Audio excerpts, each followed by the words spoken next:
अल्हम्दुलिल्लाहि रब्बिल आलमीन वल आक़िबतु लिल मुत्तक़ीन वस्सलातु वस्सलामु अला सय्यिदिल अंबिया'i वल मुरसलीन व अला आलिहि व अस्हाबिहि अत-तय्यिबीन अत-ताहिरीन अम्मा बअद फ़अऊज़ु बिल्लाहि मिनश शैतानिर रजीम बिस्मिल्लाहिर रहमानिर रहीम या अय्युहल्लज़ीना आमनू क़ू अनफुसकुम व अहलीकुम नारा वक़ूदुहा अन्नासु वल हिजारा सदक़ल्लाहुल अज़ीम। गौसे आज़म बमने बेसरो सामा मददे क़िबले दी मददे काबे इमाम मददे इंतज़ारे करमे तुस्त मने ऐनी राए खुदा जो खुदा बीनो खुदा दा मददे बगिरदा बेबला उफ्तादा कश्ती ज़ईफ़ानो शिकस्ता रात पुश्ती बहक़ ख़ाजे उस्मान हारून मदद कुन या मुइनुद्दीन चिश्ती मदद कुन या मुइनुद्दीन चिश्ती मदद कुन या मुइनुद्दीन चिश्ती। मिंबर पर रौनक अफरोज लायक इज़्ज़त तकरीम वाजिबुल एहतिराम बिरादर अकबर पीर सैयद यासीन बापू मुद्दज़िल्लहुल आली व जमी अर्श मकाम सादात किराम उलमाए ज़वील एहतिराम हाज़रीन महफिल पर्दा नशीन माँ और बहनों अस्सलामु अलैकुम व रहमतुल्लाहि व बरकातुहू।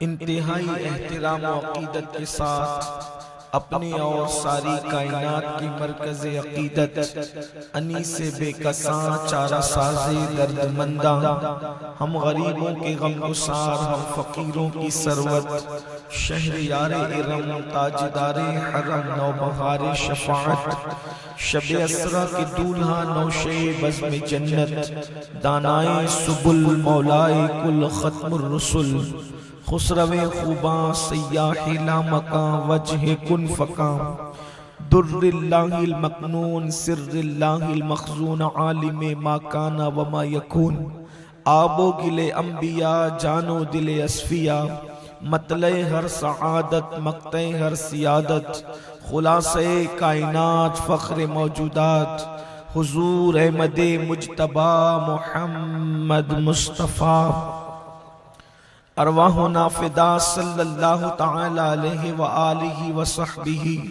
व बारक व सल्लमा की बारगाह बेकस पनाह में जिस तरीके से पढ़ाऊं बुलंद आवाज से मेरे साथ मिलकर पढ़ें। अस्सलातु वस्सलामु अलैका या रसूल अल्लाह, अस्सलातु वस्सलामु अलैका या नबी अल्लाह, अस्सलातु वस्सलामु अलैका या हबीब अल्लाह व अला आलिका व अस्हाबिका या नूर अल्लाह सल्लल्लाहु तआला अलैहि वसल्लम।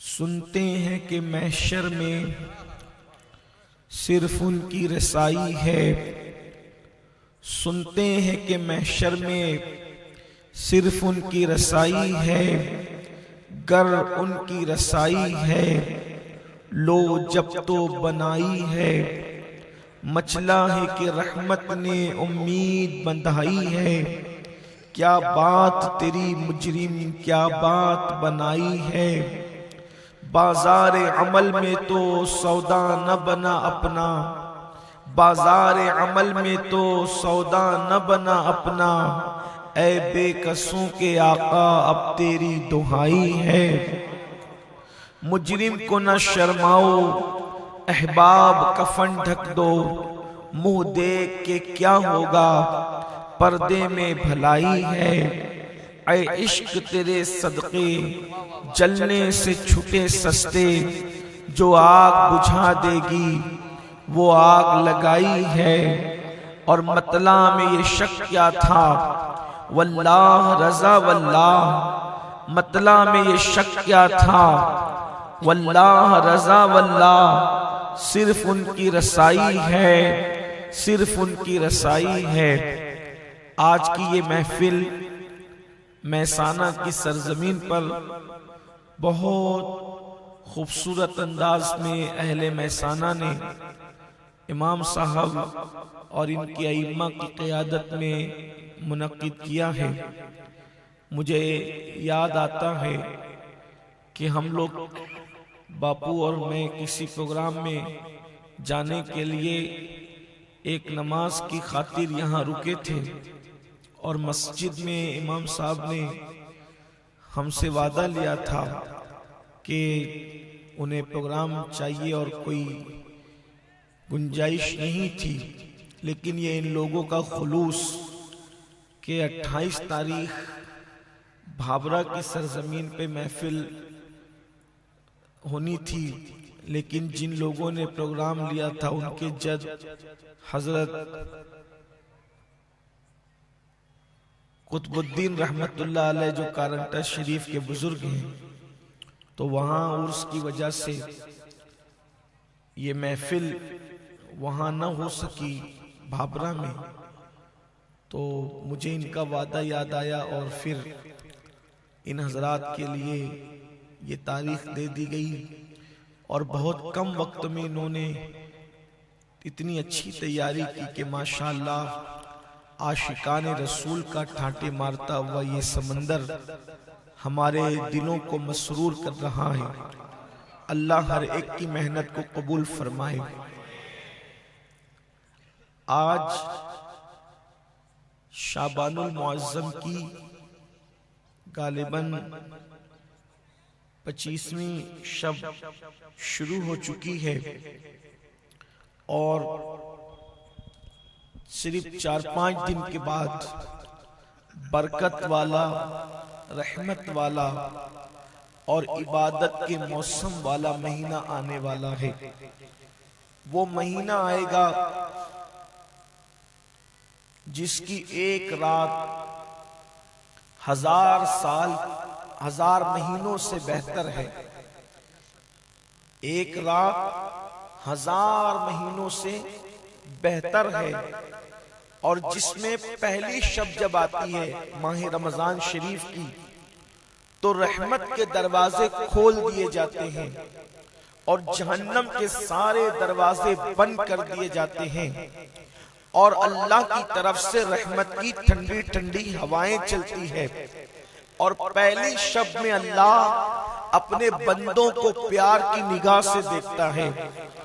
पहले शब में खास तौर पर वो अपने बंदों को प्यार की नजर से देखता है और जिस पे प्यार की नजर पड़ जाती है फिर अल्लाह उसकी मगफिरत फरमा देता है, उसकी बख्शिश फरमा देता है। ऐसा महीना आने वाला है कि जिसकी आमद से 6 महीना पहले जन्नत आरास्ता की जाती है।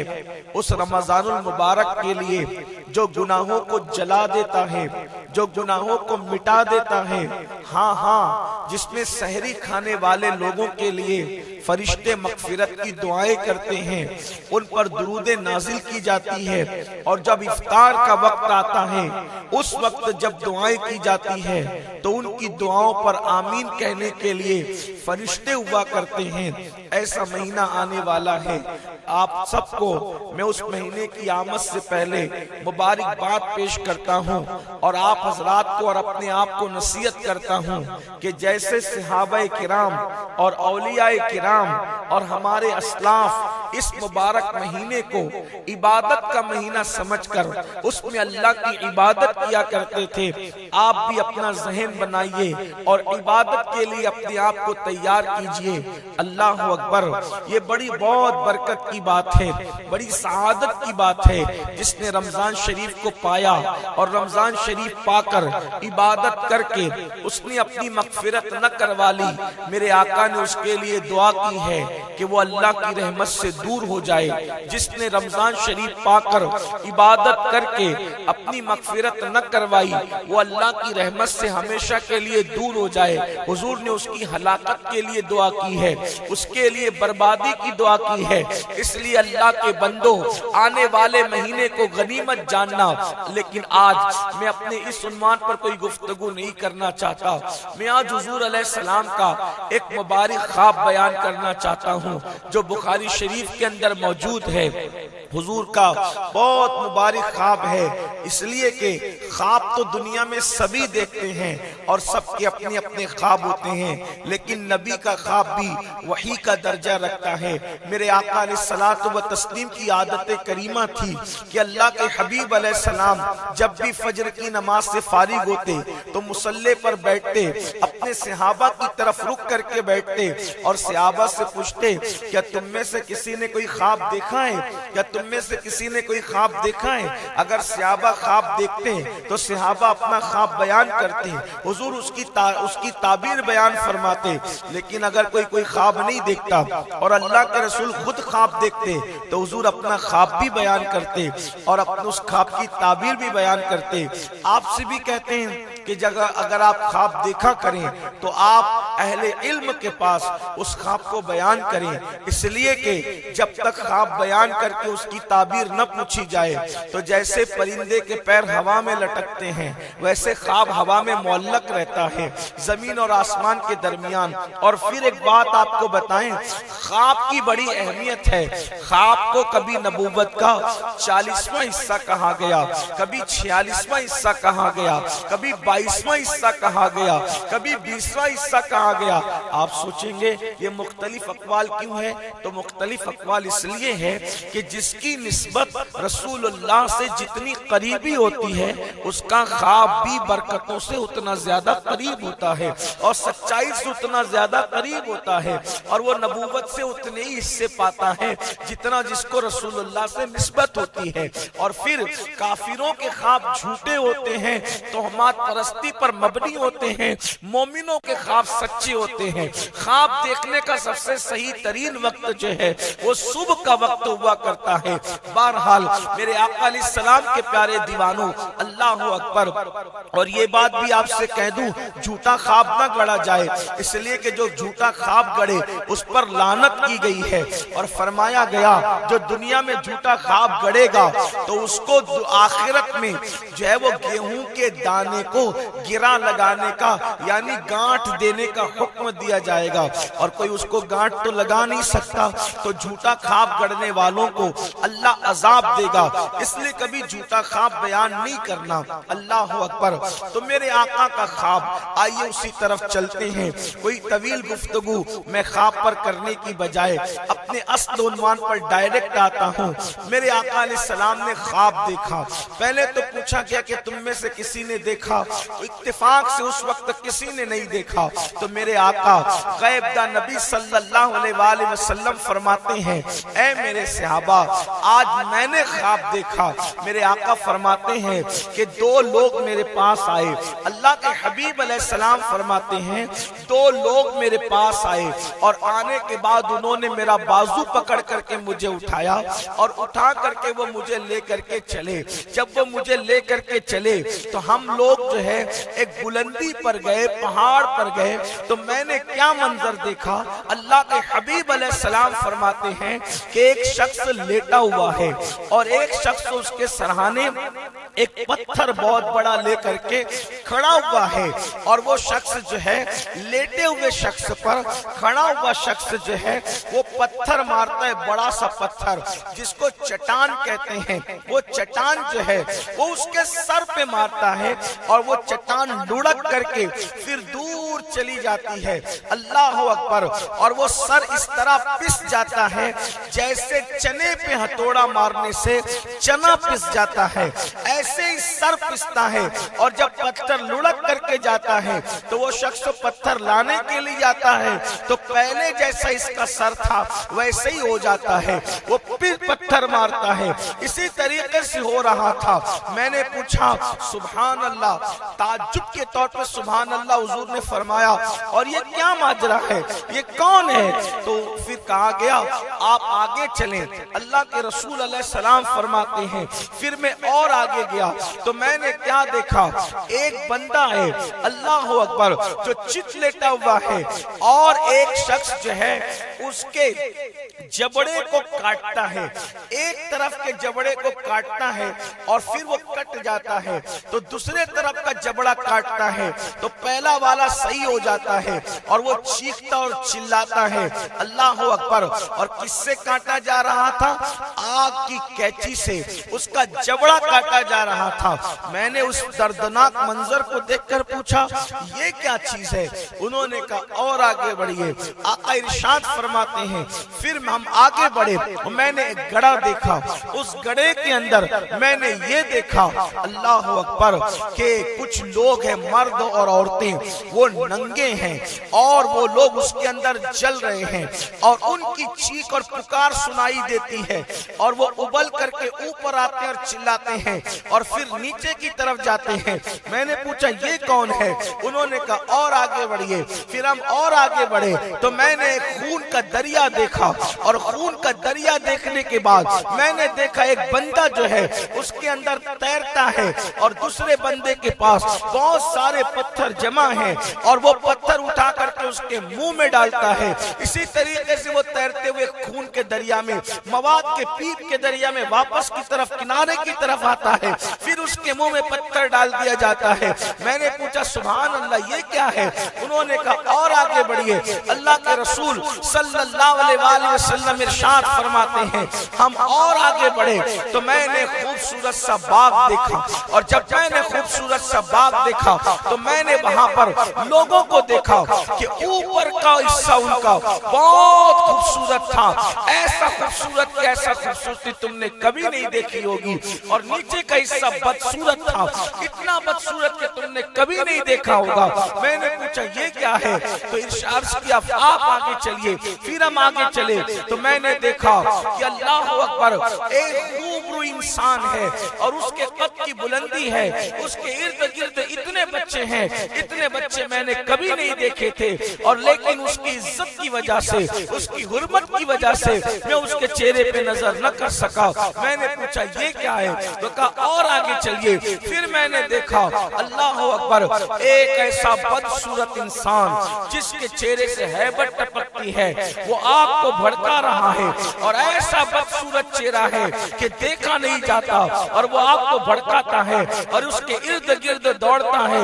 मैंने कहा ये क्या है, उन्होंने कहा या रसूल अल्लाह और आगे चलिए। मैंने पूछा तो मुझे ये बताया जाए कि जो मैंने इस रात को ये मंजर देखा अपनी आंखों से, ये सब क्या था। अब उसके बाद अल्लाह के रसूल अलैहि सलाम खुद फरमाते हैं कि मुझे फिर अल्लाह अकबर जन्नत अदन की सैर कराई गई और उसके बाद फिर जब मैंने जन्नत अदन को देखा तो मैंने पूछा कि ये सब क्या मंजर था। तो अब फरिश्ते अल्लाह के रसूल गैब दा नबी सल्लल्लाहु अलैहि वसल्लम की बारगाह में उस पूरे ख्वाब की तफसीलात ख्वाब ही में अर्ज करते हैं। अर्ज करते हैं या रसूल अल्लाह सल्लल्लाहु अलैहि वसल्लम वो बंदा जो आपने पहले देखा, पहली मर्तबा जो एकदम ख्वाब के शुरू में आपको नजर आया कि जो लेटा हुआ है और लेटने के बाद एक बंदा जो है उसके सरहाने पत्थर लेकर के खड़ा है और वो उसके सर पे पत्थर मारता है और उसका सर कुचल जाता है। याद रखना इसको ख्वाब समझ के फरामोश नहीं करना, इसलिए कि ये रसूलुल्लाह का ख्वाब है और ख्वाब वही का दर्जा रखता है और ये हदीस है, हदीस और बुखारी शरीफ की हदीस है। अल्फाज जो है मुख्तलिफ हो सकते हैं लेकिन मुकम्मल मफहूम उसका वही है जो बयान किया जा रहा है और हदीस को बतौर मफहूम ही हम बयान कर रहे हैं। अल्लाह अल्लाह मेरी माएं और बहनों की भी मैं तवज्जो चाहता हूँ और आप लोगों की भी तवज्जो चाहता हूँ, इसलिए कि रसूलुल्लाह जिस ख्वाब को बयान कर दे वो भी हदीस है और आका ख्वाब देखें वो भी अल्लाह की तरफ से वही है और उसमें सच्चाई है। वो हमारे ख्वाबों की तरह नहीं कि जिसके अंदर सच्चाई और झूठ के इम्कानात मौजूद हो, वहाँ सब सदाकत और सदाकत है, वहाँ सब सच्चाई और सच्चाई है। अल्लाह के रसूल नबी सल्लल्लाहु अलैहि वसल्लम फरमाते हैं कि मुझे बताया गया, या रसूल अल्लाह सल्लल्लाहु अलैहि वसल्लम, ये जो लेटा हुआ शख्स है और इसके सर पे जो पत्थर मारा जा रहा था, इसका जुर्म ये था कि ये नमाज के वक्त तो सो जाया करता था, ये नमाज के वक्त तो सोता पड़ा रहता था, यानी ये नमाज नहीं पढ़ता था। और फिर इसका दूसरा जुर्म ये था, इसने कुरान को याद करके कुरान को भुला दिया था। इसके दो जराइम की बुनियाद पर इसके साथ ये सलूक किया जा रहा है।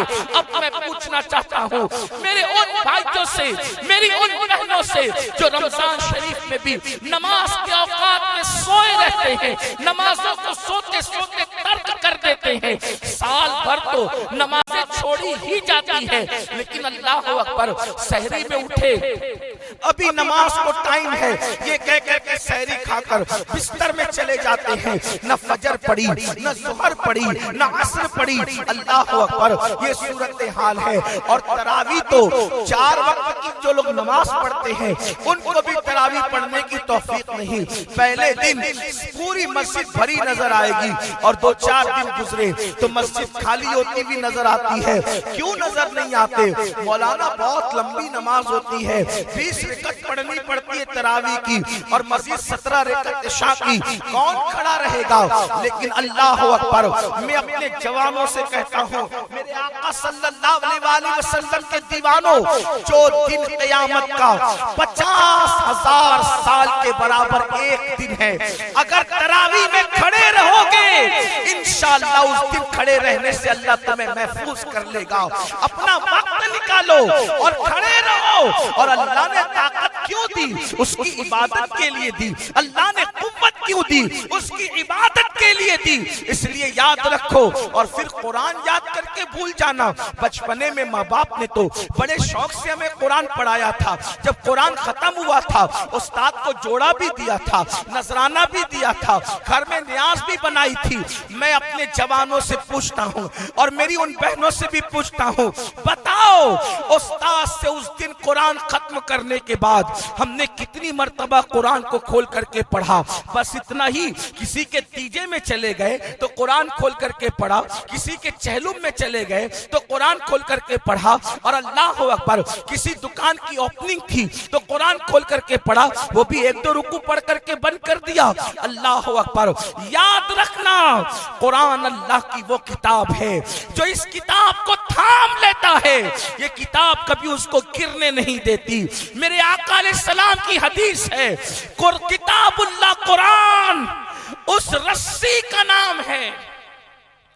किताबुल्लाह कुरान उस रस्सी का नाम है जिसका एक सिरा अल्लाह के हाथ में है और जिसका दूसरा सिरा अगर तुम पकड़ लेते हो तो गोया कि तुम्हारा हाथ तुम्हारे खुदा के हाथ में पहुंच जाता है। इसलिए अगर अपने हाथ को अल्लाह के दस्ते कुदरत में देना चाहते हो, इस कुरान को थाम लो, इस कुरान को पकड़ लो।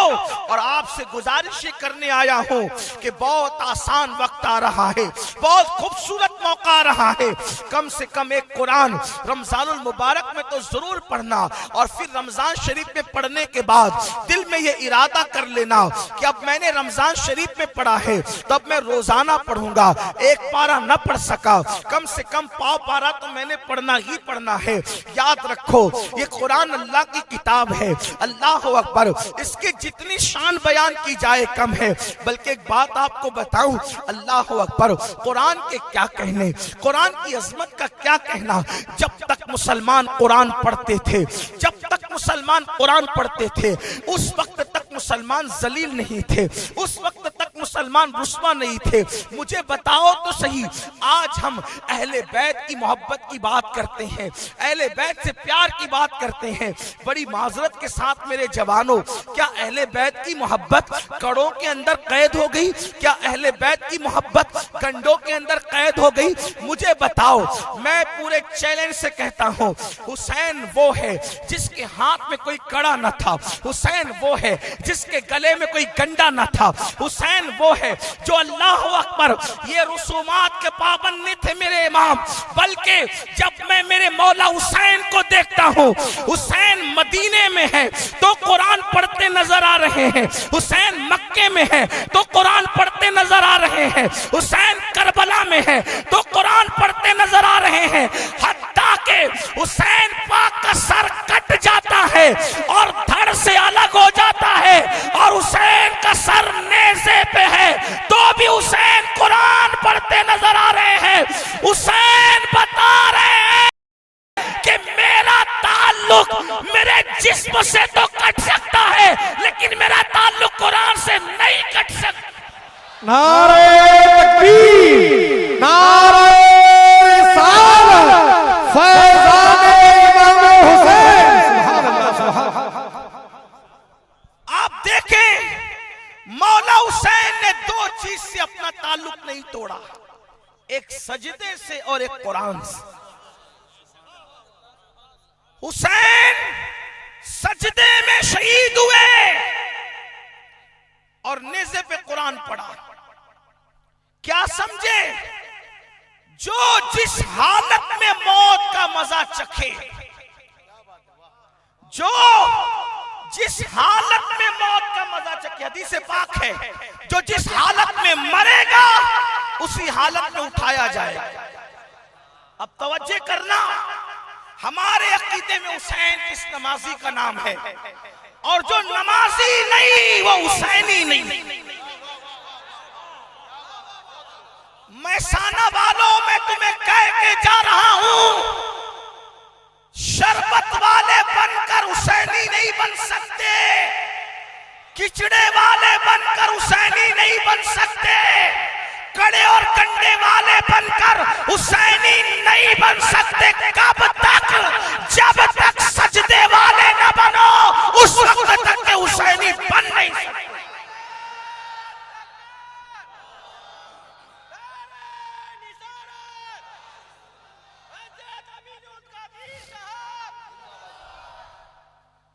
अगर मेरे नाम का नारा लगाने की बजाय मेरे आकाओं के नाम का नारा लगे तो मुझे ज्यादा खुशी है। मैं लोगों को कहता हूं महफिल में,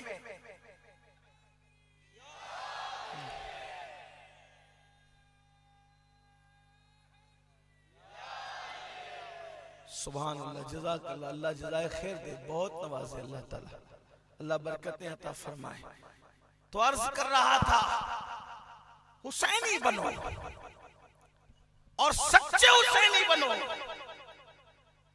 जो जिस हालत में मरेगा उसी हालत में उठाया जाए।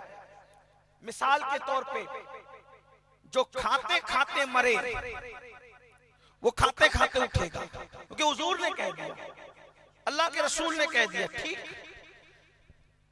जो सोते सोते मरे वो नींद से उठेगा, जो गाली देते देते मरे वो गाली देते देते उठेगा। ये कहने मुझे कोई आर नहीं, क्योंकि मेरे महबूब ने कह दिया जो जैसे मरेगा वैसे उठेगा। इसीलिए कहा गया गुनाह मत कर, गुनाह करते करते मरेगा, गुनाह करते करते उठेगा। दाढ़ी मुंडाते मुंडाते मरेगा, दाढ़ी मुंडाते मुंडाते उठेगा। गाना गाते गाते मरेगा, गाना गाते गाते उठेगा। नात पढ़ते पढ़ते मरेगा, नात पढ़ते पढ़ते उठेगा। इसीलिए तो कहा गया वो लोग जन्नती है जिनका आखिरी कलेमा ला इलाहा इल्लल्लाह मुहम्मदुर रसूलुल्लाह होता है। क्यों? इसलिए कि जो कलेमा पढ़ते पढ़ते मरेगा वो कलेमा पढ़ते पढ़ते उठे। सुभान अल्लाह, सुभान अल्लाह, सुभान अल्लाह, सुभान। जो कलेमा पढ़ते पढ़ते मरेगा वो कलेमा पढ़ते पढ़ते उठेगा। नात पढ़ते पढ़ते मरेगा, नात पढ़ते पढ़ते उठेगा। लोग कहते हैं मौलाना, आखिर ये मौलाना लोगों को गुनाहों से डर क्यों लगता है? मैंने कहा इसलिए डर लगता है कि रसूलुल्लाह ने फरमा दिया जो जिस हालत में मरेगा उसी हालत में उठेगा। थोड़ी सी आपकी तवज्जो चाहता हूँ, जरा ध्यान देना। आप अगर कारों में बैठ करके सफर में गाने सुनते हो ना, अल्लाह अकबर, तुम्हें डर नहीं लगता? अगर इसी हालत में मौत आ गई तो क्या मुंह लेकर जाएंगे अल्लाह की बारगाह में? हजाम की कुर्सियों पे बैठ के दाढ़ी मुंडाते हो, अगर उसी हालत में मौत आ गई अल्लाह को क्या मुंह दिखाओगे? रब को क्या सोचो सोचो, सुनो सुनो, जिसको मेरे अल्लाह ने मौत और हयात का इख्तियार दिया, जिसको अल्लाह ने, जिसको मेरे अल्लाह ने मौत और हयात का इख्तियार दिया, मौत और हयात का इख्तियार दिया, कौन नबी जिसके तलवों का धोवन है, आपे हयात है वो जाने मसीहा, हमारा नबी जो जाने मसीहा है वो रसूलुल्लाह। जब इस्तिंजा फरमाते, इस्तिंजा करते, 2 कदम पर पानी होता, इसलिए कि उस दौर में सफर में ऐसे बिस्लेरियों का माहौल तो न था। इस्तिंजा फरमाते, 2 कदम पर पानी होता, ध्यान देना, मौत 2 कदम पे पानी होता। हुजूर पहले ढेला लेते और ढेला लेके फिर पानी के पास पहुंचते। सहाबा कहते हैं या रसूलल्लाह, सिर्फ 2 कदम पर पानी था, पानी के पास तो इस्तिंजा करने की हुजूर ने खुद इजाजत नहीं दी, तो कहीं और इस्तेमाल की जाती सफर में, फिर ढेला इस्तेमाल किया जाता, फिर पानी के पास पहुंचते। और सहाबा कहते हुजूर 2 कदम पे पानी था, फिर आपने ढेला क्यों लिया? पानी के पास पहुंच जाते 2 कदम में। आका फरमाते मेरे सहाबा, पानी 2 कदम पर था, अगर एक ही कदम में उठा के रखता और मौत आ जाती तो मैं अल्लाह से किस हालत में मुलाकात करता। इसलिए मुझे ऐसी हालत में अल्लाह से मुलाकात करना पसंद नहीं है कि माअज़ल्लाह जिस हालत को मेरा अल्लाह ना पसंद करता हो। मौलाए कायनात हमेशा जो वजीफे ज़ौजियत करते थे वो रात के आखिरी हिस्से में करते थे। क्यों? आप फरमाते थे कि मैं जनाबत में चला जाऊं और उसी हालत में मौत आ जाए तो मैं अल्लाह से किस मुंह से मिलूंगा? हालांकि जनाबत में जाना कोई गुनाह नहीं, जनाबत में जाना कोई पाप नहीं, लेकिन उनकी एहतियात तो देखो। अल्लाह अकबर, वो इतने बड़े बड़े लोग जिनको जन्नत की बशारतें मिली, अल्लाह अकबर, वो इतने बड़े बड़े लोग जो इशारा करते तो जन्नतें मिल जाए। एक मैं क्या, मेरे इश्क़ की हकीकत कितनी, मुझसे 100 लाख तो काफी है इशारा तेरा। जिनके इशारे अपनों पे जन्नतें मिले वो कहते हैं कि हम इसलिए जनाबत में नहीं रहते, जनाबत में नहीं सोते, अगर मौत आ गई तो अल्लाह को मुंह क्या दिखाएंगे? जो जनाबत पानी से धुली जा सकती है, जो जनाबत धुलने पर सवाब मिलता है, सहाबा औलिया अकाबरीन उस हालत में मरना नहीं चाहते थे। अल्लाह अकबर, और हम गुनाहों की गंदगी में डूब के मर रहे हैं। अल्लाह को मुंह क्या दिखाएंगे? खुदा को मुंह क्या दिखाएंगे? ये दुनियाई सब नहीं है, आखिरत का भी थोड़ा ख्याल करो, आखिरत का भी ख्याल करो। ये खाने पीने मौज मस्ती करने नहीं आए, बल्कि दुनिया में, इस दुनिया के अंदर उस दुनिया की तैयारी करने के लिए आए हैं। लेकिन सुनो, मौत क्या है? जो जिस हालत में मरेगा उसी हालत में उठेगा। गाली देते देते मरा, गाली देते देते उठेगा। कुरान पढ़ते पढ़ते मरा, कुरान पढ़ते पढ़ते उठेगा। कलमा पढ़ते पढ़ते मरा, कलमा पढ़ते पढ़ते उठेगा। नात पढ़ते पढ़ते मरा, नात पढ़ते पढ़ते उठेगा। माँ का चेहरा देखते देखते मरा, माँ का चेहरा देखते देखते उठेगा। काबतुल्लाह को देखते देखते मरा, काबा को देखते देखते उठेगा। अब कैफियत जो भी वो अल्लाह जाने, अल्लाह का रसूल जाने, लेकिन ये कह दूं कि कोई कुछ करके उठेगा, कोई कुछ करके उठेगा, कोई कुछ करके उठेगा। लेकिन जिसको हम हुसैन इब्ने अली कहते हैं, उन्होंने जान सजदे में दी है। जब मेरा हुसैन उठेगा तो सजदे से उठेगा। नारे तकबीर, नारे रिसालत, और उनका सजदा कितना तवील होगा। 61 हिजरी 10वीं मुहर्रम को उन्होंने, तवज्जो करना, 61 हिजरी 10वीं मुहर्रम को सर सजदे में रखा। और फिर सन जो भी हो, लेकिन जब हुसैन का सर सजदे से उठेगा तो वो भी 10वीं मुहर्रम। सन जो भी वो खुदा जाने, कितने हजार साल के बाद उठेगा खुदा जाने। गोया कि आज भी हुसैन सजदे में। जिनका हुसैन 8 सजदे में है, वो कौम अगर सजदे से भागे तो फिर उस कौम को तरक्की कैसे मिल सकती है, उस कौम को उरूज कैसे मिल सकता है।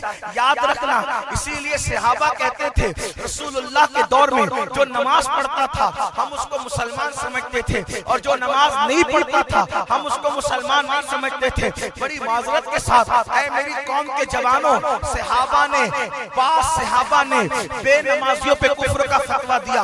फारूक आजम कहते हैं, फारूक आजम का फतवा है जो जानबूझ के नमाज छोड़ दे वो काफिर है। मुआज बिन जबल का फतवा है जो जानबूझ के नमाज छोड़ दे वो काफिर है। अल्लाह अकबर। हजरत अबू दरदा का फतवा है जो जानबूझ के नमाज छोड़ दे वो काफिर है। अबू जर गफारी का फतवा है जो जानबूझ के नमाज छोड़ दे वो काफिर है। सोचो तो सही, अल्लाह अकबर।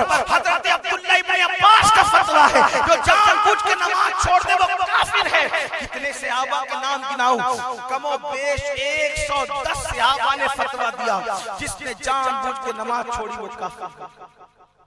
हालांकि हम हनफी होने के नाते बेनमाजी को काफिर नहीं कहते, लेकिन इतना जरूर कहता हूं वो अजाब होगा बेनमाजी पर कि बर्दाश्त नहीं कर सकते। नमाज की बात आई तो मुझे एक हदीस याद है, जो नमाज की पाबंदी करे उस पर इनाम क्या है। अपने सारे मसाइल का हल नमाज में। अल्लाह के रसूल अलैहि सलाम फरमाते जो पाबंदी से नमाज पढ़े अल्लाह उसकी रिस्क में कभी तंगी नहीं फरमाएगा, उसका रिस्क कुशादा कर देगा। बोलो आज सबसे बड़ा मसला हमारा है कि नहीं है? आप तावीज के लिए इधर उधर घूम रहे हैं, दुआ कराते हैं, हजरत दुआ करो तंगी, हजरत दुआ करो परेशानी, हजरत दुआ करो किल्लत। सारे हजरतों के पास जाते हो, लेकिन जो सारे हजरत जाके गिड़गिड़ाते हैं उस हजरत रब्बुल इज्जत की बारगाह में क्यों नहीं आते? उस हजरत की बारगाह में क्यों नहीं आते जो हजरत रब्बुल इज्जत है? वहां क्यों हाजिरी नहीं लगाते? 10 मिनट का टाइम बार बार बोला जा रहा है, हर बार बोला जा रहा है। और गैब का नबी फरमा रहे, सच्चे नबी जिनके कहने पे हमने खुदा को एक माना। आका फरमाते नमाज पढ़, तेरी रोजी कभी तंग नहीं होगी, अल्लाह तेरी रोजी में कुशादगी करेगा। नमाज पढ़ के देखो। हालांकि रोजी कुशल के लिए नमाज मत पढ़ना, ये भी बात याद रखना।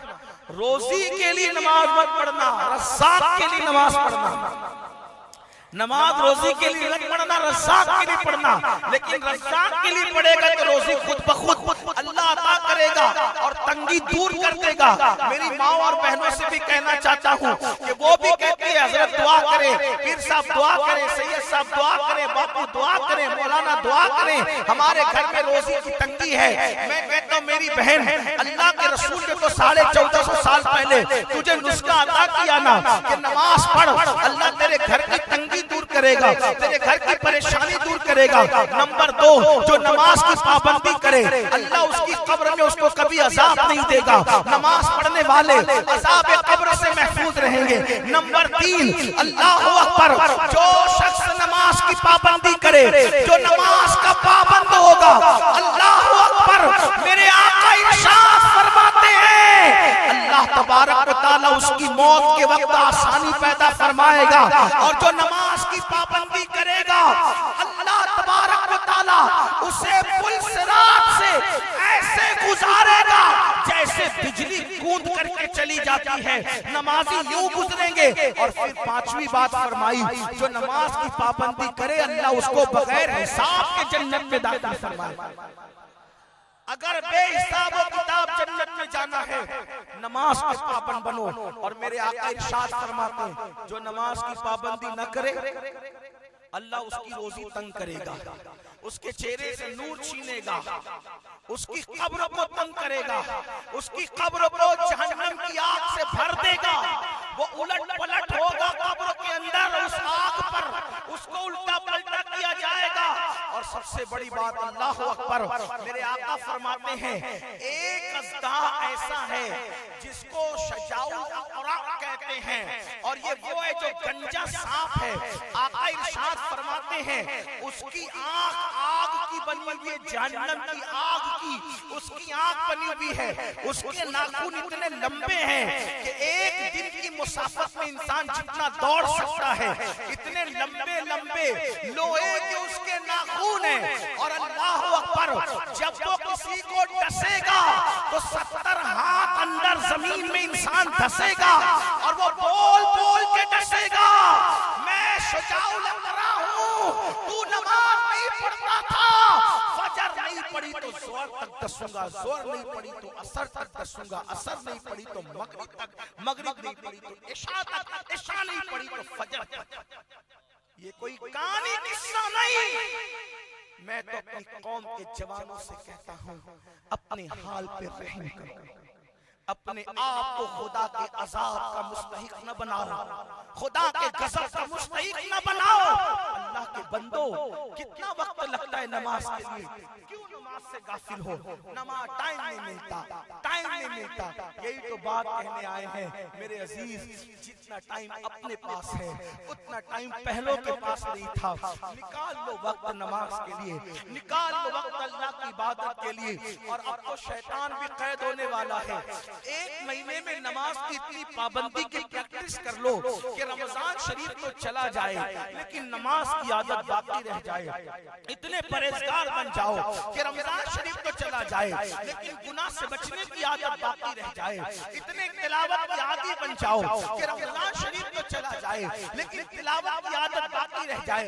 रमजान शरीफ आता ही इसीलिए है लअल्लकुम तत्तकून, ताकि तुम्हें तकवा के करीब कर दे, ताकि तुम्हें परहेजगारी के करीब कर दे। तो चलिए बात तूल न देते हुए बात को अर्ज करते हैं कि मेरे आका अलैहिस्सलाम से फरिश्ते कहते हैं, या रसूल अल्लाह, ये जो है ना बंदा जिसके सर पर पत्थर मारा जा रहा था, जिसके कुचला जा रहा था, तो ये वो है जो नमाज के वक्त सो जाया करता था और कुरान पढ़कर इसने भुला दिया था। अगर बचपने में कुरान पढ़ा था और उसको फरामोश कर दिया है, फिर से उसको याद करो। बल्कि आज आप कहते हैं मेरे पास टाइम नहीं है, मैं कहता ऑनलाइन क्लासेस ज्वाइन करते हो, कुरान को पढ़ाने की भी तो इंटरनेट के हवाले से कितनी क्लासेस है, अब तो घर बैठ के पढ़ सकते हो। अल्हम्दुलिल्लाह उलमाए अहले सुन्नत पढ़ा रहे हैं और बेहतरीन कुर्रा पढ़ा रहे हैं, बड़े बड़े कुर्रा पढ़ा रहे हैं, आप आसानी के साथ पढ़ सकते हो। अल्हम्दुलिल्लाह बहुत सारे लोग पढ़ा रहे हैं। खुद हमारे यहाँ सुन्नी दावत इस्लामी हमारी तहरीक में ये सिस्टम मौजूद है। अगर आप जुड़ना चाहें तो जुड़ सकते हैं, घर बैठ कर आप पढ़ सकते हैं। बल्कि सिर्फ कुरान नहीं, सिर्फ किरात नहीं, आलिम कोर्स भी पढ़ाया जा रहा है, इल्म हदीस भी पढ़ाया जा रहा है। इसलिए मेरी गुजारिश है, जुड़िए इससे और कुरान सीखिए। फिर मेरे आका मुस्तफा जाने रहमत ने फरमाया कि वो जो मंजर आप मैंने देखा, एक बंदा है जो चित लेटा हुआ है। अब सुनना, गौर से सुनना, वो चित लेटा हुआ है और आग की कैंची से उसका जबड़ा काटा जा रहा है, इधर का जबड़ा काटा जाता है आग की कैंची से। याद रखना, ये अजाब को बहुत सारे लोग सुन के मुंह में मुस्कुराते हैं, ये मौलाना लोग डराते हैं। ये मौलाना लोग की बात नहीं, इमाम बुखारी ने भी इस हदीस को लिखा है और हम तो सिर्फ बुखारी की बात नहीं करते, वल्लाह हम किताब नहीं देखते, हम तो मुस्तफा जान रहमत का फरमान देखते हैं। अल्लाहु अकबर। किताब देखने का काम फनकार लोगों का है, हम तो आशिक है। दीवार पर भी यार का कौल लिखा हुआ हो, हम उसका भी एहतराम करते हैं, हम उसकी भी ताज़ीम करते हैं। अल्लाह अकबर। किताब की बुनियाद पर नबी का फरमान कीमती नहीं होता, बल्कि फरमान मुस्तफा लिखने की वजह से किताबें कीमती हुआ करती। ये बात बाकी की कौन सी हदीस की क्वालिटी क्या है ये अहले तहकीक जाने। आशिकों को तो बस इतना है कि यार ने कह दिया, महबूब ने कह दिया। आपको बताऊं, एक बात आई तो बताऊं आपको। अल्लाह के रसूल अलैहिस्सलाम मस्जिद नबवी शरीफ में खुतबा दे रहे हैं, सहाबा मस्जिद खचा खच भर गई, पीछे से आने वाले खड़े होकर के सुन। ऐसे होता है ना, महफिल में जगह कम होती है तो लोग पीछे से खड़े रह करके सुनते हैं, खचा खच मस्जिद भरी, कुछ लोग पीछे सुन रहे हैं। मेरे करीम आका ने लोगों पर रहम और करम करते हुए फरमाया, बैठो बैठो, और फिर करम किया, मजीद कहा जो जिस हालत में उसी हालत में बैठे, इसलिए कि जगह की किल्लत थी। जो जिस हालत में, तवज्जो करना, जो जिस हालत में, किनसे कहा, सहाबस, जो जिस हालत में उसी हालत में बैठे। एक सहाबी लकड़े का गट्ठा लेकर मस्जिद नबवी के बाहर से जा रहे थे। एक सहाबी लकड़ी का गट्ठा लेके मस्जिद के बाहर से जा रहे, अजान सुना, क्योंकि मस्जिद कच्ची थी, मस्जिद कच्ची थी, कहने को कच्ची थी, लेकिन इतने पक्के ईमान वालों, लेकिन उस मस्जिद के बराबर कोई नहीं पहुंच सकता। क्यों?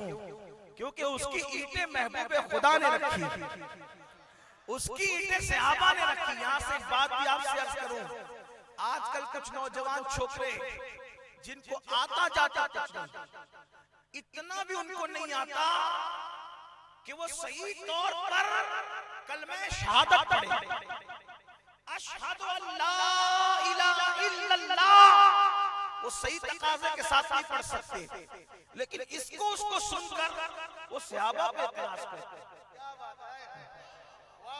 ऐसे थे वैसे थे। मैंने कहा कैसे थे, ये मुझसे सुन, और ये मेरी मर्जी से नहीं, ये हमारी 1400 साला वो खूबसूरत कड़ी है, कड़ी जिसके जरिए से हम तक बातें पहुंची है। आप कहते हैं मुझे फुला ने बताया, हम मौला फुला के मानने वाले नहीं है, हम मोहम्मद रसूलुल्लाह के गुलाम हैं। और याद रखो, जैसे हम सुन्नी अहले बैत से इश्क करने में मुखलिस और बेलोश है, वैसे ही हमारे सहाबी से मोहब्बत करने में मुखलिस और बेलोश है। उसकी वजह ये है कि हम अबू बकर से मोहब्बत इसलिए नहीं करते कि वो अबू कुहाफा के बेटे थे, हम इसलिए मोहब्बत करते कि हमारे नबी के सहाबी थे। नारे तकबीर, नारे रिसालत, नारे तहकीक, सुभान अल्लाह, सुभान अल्लाह। यानी सहाबा और अहले बैत से मोहब्बत इब्नियत या उखुवत की वजह से नहीं है, क्योंकि अबू कुहाफा के तो और भी बेटे थे। अबू बकर इतना प्यारा क्यों है? तो इसलिए प्यारा है कि जब नबी कहते हैं माल लाओ, तो फिर वो अपने घर का सारा सामान लाते, हत्ता के कुर्ता उतार भी पेश कर देते, या रसूल अल्लाह हम जंग में जा रहे हैं, हो सकता कोई शहीद हो जाए, हमारे पास कफन के लिए कपड़ा नहीं है, तो मेरे ये कुर्ता किसी शहीद के कफन के लिए काम आ जाए। ऐसा जानसार था अबू बकर जिसे दुनिया कहते हैं। तो हमने नबी की जानसारी, नबी से जानसारी जिसको देखा, हम उससे शैदा, अरे हम तो जानवरों से भी प्यार करते हैं अल्हम्दुलिल्लाह। हम याफूर की भी बेअदबी को, जो याफूर की बेअदबी इस तरह करे, याफूर एक गधा है, हम तो उसको गधा भी नहीं कहते, अदब के लिए हम उसको दराज गोश कहते हैं। जो इसलिए याफूर की बेअदबी करे, हजरत याफूर की, कि वो नबी की सवारी थी, वो काफिर हो जाएगा। पूछो इन उलमा से, निस्बते नबूवत की जो तहकीर करे, वो निस्बते नबूवत को सामने रखकर अगर वो उस दराज गोश्त की भी तहकीर करे, उस गधे की, तो वो काफिर हो जाएगा। क्यों? अब गधा नहीं देखा जा रहा है, अब गधा नहीं देखा जा रहा है, उस गधे को बताया जाएगा। अब गधा नहीं देखा जा रहा है, दराज गोश की, नबी के दराज गोश की तहकीर करने वाले उस गधे को बताया जाएगा। गधे की बुनियाद पर नहीं, निस्बते रसूल की तौहीद करने की बुनियाद पर तो काफिर हो रहा है। अब बात समझ में आई? तो जब गधे को नबी से निस्बत हो जाए तो उसकी तहकीर भी कुफ्र तक पहुंचाती है। तो वो सहाबा जिन्होंने रसूलुल्लाह से वफा का हक अदा किया, अगर कोई उनके खिलाफ बकबक करे तो उसके ईमान का क्या एतबार बनता है?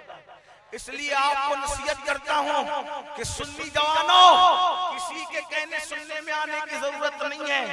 अपना जो मसलक है, अपना कौन सा मसलक जो आज नई नई बातें हो रही, वो नहीं, जिस मसलक में सिद्दीक रहे, जिस मसलक में फारूक रहे, जिस मसलक पर उस्मान रहे, जिस मसलक पर अली रहे, जिस मसलक पर साद रहे, सईद रहे, तलहा रहे, जुबैर रहे, हसन रहे, हुसैन रहे, अबू जर रहे, अशरे मुबश्शरा, अहले बद्र, अहले ओद, अहले खंदक, अहले खैबर, अहले बैत रिजवान, जिस मसलक पर इमाम आजम, गौसे आजम, गरीब नवाज, दाता साहब, ये सब रहे, मखदूम सिमना, महबूब लाई, कुतुबुद्दीन बख्तियार का की, और उसी मसलक की तर्जुमानी 14वीं सदी में इमाम अहले सुन्नत ने फरमाई ये कहकर कि अहले सुन्नत का है बेड़ा पार, असहाबे हुजूर नजम और नाव, इतरत रसूलुल्लाह की, हमें उसी पे कायम रहना होगा। लोग कहते हैं चलो आज ये कर लेते, आज क्यों करें, हम तो 1450 साल पुरानी बात करते हैं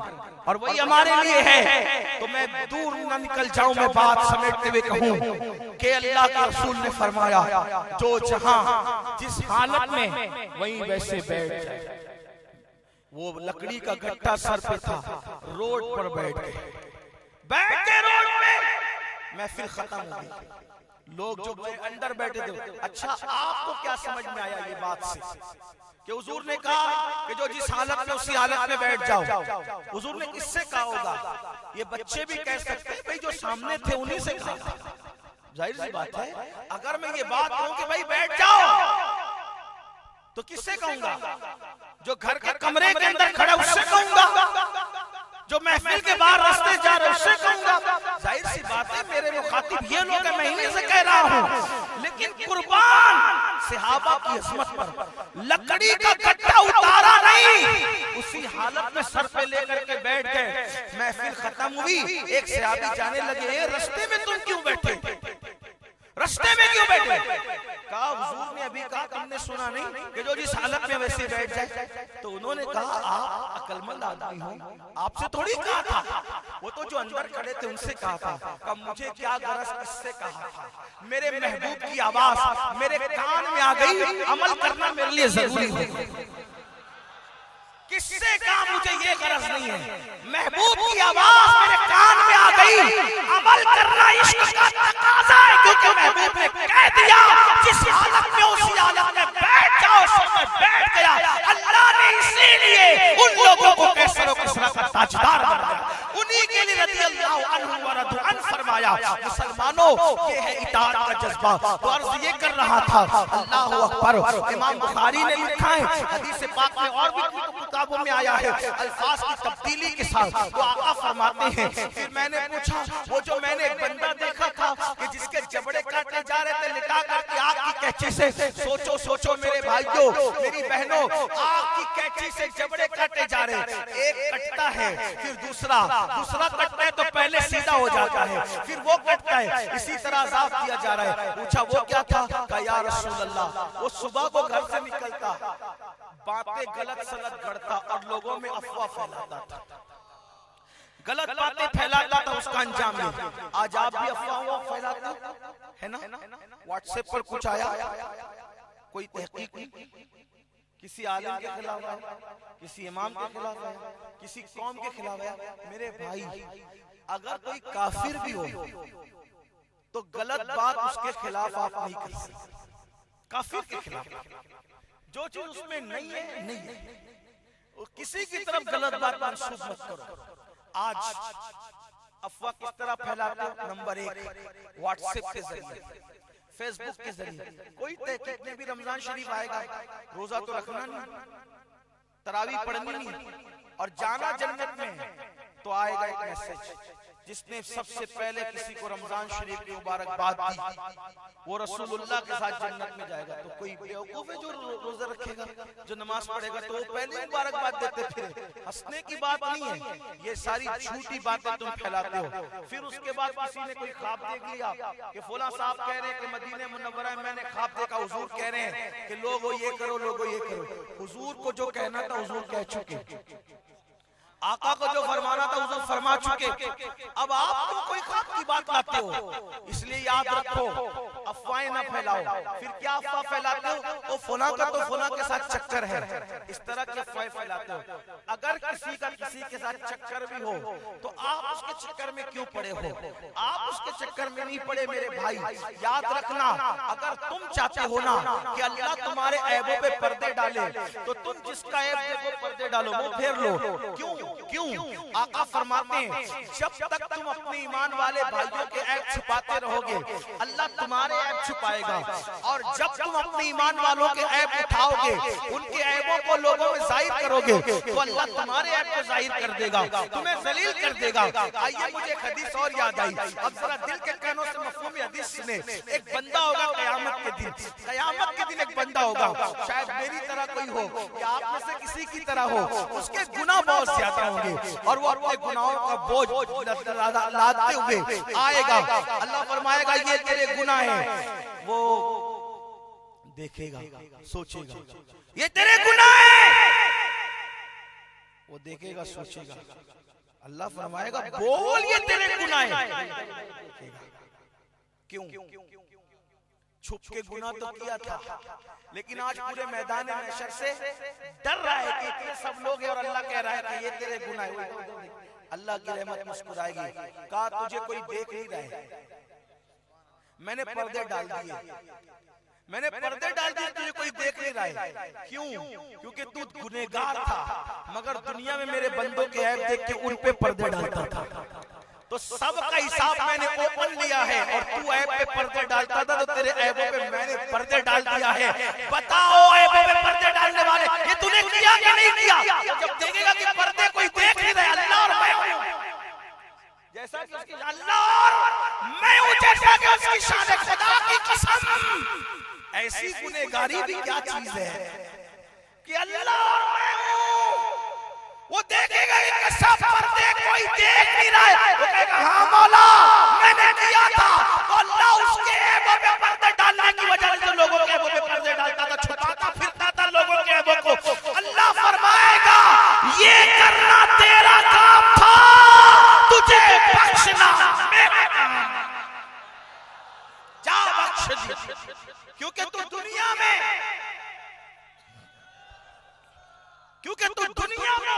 लोगों के ऐबों में आजकल, और मैं अपनी बहनों से भी कहता हूँ, जहाँ तीन बैठे तो चौथी की शुरू, वो तो ऐसी, वो तो ऐसी, वो उसका तो ये, उसका। मेरी बहनों तुम्हें मिलता क्या है?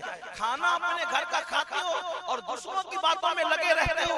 अरे अल्लाह के बंदो, जब खाते हो खुदा का तो उसी की गाया करो ना, जब खाते हो मुस्तफा का तो उन्हीं की गाया करो ना। आप कहेंगे अल्लाह का खाते तो आप मुस्तफा जान रहमत का नाम क्यों लाए? मैंने कहा सुन, देता अल्लाह है, मगर मुस्तफा जान रहमत के सदके में देते। रब है मोती, वो है कासिम, रिस्क उसका है, खिलाते ये है सल्लल्लाहु अलैहि वसल्लम, ठंडा ठंडा मीठा मीठा पीते हम है, पिलाते ये है, कसरे दना तक किसकी रसाई, आते ये है, जाते ये है, बंदे को मरकत में थपक कर मीठी नींद सुलाते ये है, माँ जब इकलौते को छोड़े आ आ कह के बुलाते ये है, बाप जहाँ बेटे से भागे लुत्फ फरमाते ये है, कह दो रजा से खुश हो खुश रहे, मुस्ता रजा का सुनाते ये। नारे तकबीर, नारे रिसालत। लोगों के ऐबों पे पर्दा डालो, कैसे पर्दा डालो? देखो, हंसना नहीं, हंसने की बात नहीं। एक मर्तबा एक महफिल सजी थी, एक महफिल सजी थी सहाबा की, उसमें बदबू उठी। तवज्जो करना, ऐबों पे पर्दा डालने का अंदाज क्या था। आज तो खुद ऐबदार होकर के बड़ी घमंड की और बड़े गुरूर की बात करते। ऐबदारों को हक नहीं किसी का ऐब खोलने की। अरे जो सैयदुल मासूमीन है मुस्तफा जाने रहमत, जब वो लोगों के ऐबों पे पर्दा डाला, जो अल्लाह है, अल्लाह कायनात को वो सत्तार है, सत्तार, लोगों के ऐबों पे पर्दा डाला। आप किस चक्कर में पड़ते हो? अपने को देखो, सबसे बुरे हम ही हैं, अपने से बुरा कोई नहीं है दुनिया में। ये फिक्र करो, ये ऐसा वो ऐसा, इसके उसके, ये बल्कि ये सब करते हो तो तुम्हारा रोजा भी नहीं रहता। इस एतबार से कि उसकी नूरानियत चली जाती है। रोजा टूटता तो नहीं है, लेकिन रोजा रहता भी नहीं है, इसलिए कि तुमने खाया कुछ नहीं, ना सब्जी खाई, ना पानी खाया, ना गोश्त खाया, तुमने अपने मरे हुए भाई का गोश्त खाया। जो गीबत करते वो अपने मरे हुए भाई का गोश्त खाता है। खाओ मरे हुए भाई का गोश्त, अच्छा लगता है, करते रहो। दिन तो सीखते नहीं, दिन सीखते नहीं, दिन भर टीवी का मुंह पकड़ के बैठे हैं, मोबाइल का मुंह पकड़ के बैठे हैं। मेरे आका फरमाते हैं जो गीबत करे वो अपने मरे हुए भाई का गोश्त खाता है, अपनी नेकियां उसके नामे अमाल में डालता है, उसके गुनाह खुद लेता है। इमाम हसन बसरी कहते हैं अगर मैं किसी की गीबत करता तो मेरे माँ बाप की करता। क्यों करता? ताकि मेरी नेकियां उनको देकर उनके गुनाह ले लूं, लेकिन चूंकि किसी की भी गीबत हराम है इसलिए कर नहीं सकता। वरना तुम अपनी नेकी उसको दे, हज खुद कर रहे हो नेकी उसको दे रहे हो, उम्रा खुद कर रहे हो नेकी उसको दे रहे हो। अल्लाह के बंदो ऐप पे पर्दे डाले, तो ऐप पे पर्दे डालने का मिजाज क्या था? देखो महफिल जमी सहाबा का बदबू उठी, कोई बेअदबी की बात नहीं कर रहा हूँ, सिर्फ समझाना चाहता हूँ। फितरत है, आदमी कोई ऐसी वैसी चीज खा ले तो बदबू हो सकती है ना, बदबू उठी। अब जब बदबू उठी और इल्म की महफिल थी तो किसी को ऐसा लगा कि किसी के पेट की हवा निकली, इसलिए बदबू उठी। तो उस वक्त जो महफिल में उस्ताद थे उन्होंने कहा चलो सब चलकर वुजू कर लें। क्या कहा? जिसका टूटा है वो नहीं, चलो हम सब चलकर वुजू कर लें ताकि वो रुस्वा न हो जाए जिसकी बदबू महफिल में जाहिर है। देखो ये तरीका था, ये अंदाज था। और आज तो खुद पे अपनी फैलाकर बोलेगा तूने ये काम किया। ये लोगों का अंदाज है, ये लोगों की कैफियत है। अल्लाह अकबर, क्या अंदाज हो गया, वो क्या तरीके थे, वो क्या फिक्र थी। लेकिन आज लोगों के ऐप पे पर्दा डालने का वो शौक, वो ज़ौक़, वो अंदाज खत्म हो रहा है। वो नेक लोग थे, परहेज़गार थे। एक शख्स आए, कहने लगे हुजूर मुझसे जिना हो गया, हुजूर मैंने जिना कर लिया है, मुझे पाक कर दे। सरकार फरमाया जा, तूने जिना नहीं किया होगा, ऐसे वैसे काम कर जा। फिर उन्होंने कहा हुजूर सही कहते हो मुझसे जिना हो गया। तो कहा ये पागल तो नहीं है, पागलपन में ऐसे तो नहीं पकड़ा। देखो कैसे पर्दे डाल रहे, पागलपन में पकड़ नहीं रहा। हुजूर ये पागल नहीं है, हम जानते हैं इसको। ये शराब के नशे में बकबक तो नहीं कर रहा है, कहीं शराब तो नहीं पिया, मुंह सूंगा। हुजूर ये शराब भी नहीं पी रहा, शराब भी पिया हुआ नहीं है। 4 मरतबा जब उस शख्स ने कहा हुजूर मुझसे जिना हो गया, पाक कर दे, वो फरमाया ओ फलां, जब अल्लाह ने पर्दे डाले थे तो तूने मुझे बताया कि तू भी छुपा लेता, क्यों बताया मुझे? लेकिन अब चूंकि तूने 4 बार बता दिया तो अब तुझे संसार किया जाए। फिर का ले जाओ इसको संसार करो। मैं नाम नहीं लूंगा उनका, मुझे मेरे ज़हन में नाम है, उस जवान का नाम नहीं लूंगा, लेकिन अल्लाह अकबर का जाओ इसको संसार कर दो जो इस्लामी सजा है। जब संसार करके लोग आए तो उनके कपड़ों पर उनका खून लगा हुआ था। आका ने बना वो मेरे फुला का क्या हुआ, वो मेरे फुला का क्या हुआ? चोर हाकिम से छिपा करते हैं या उसके खिलाफ तेरे दामन में छुपे चोर अनोखा। जो गुनाहगारों को मेरा कह के पुकारे वो सिर्फ मेरा नबी है। अपने खतावार को अपने ही दामन में लो, कौन करे ये भला?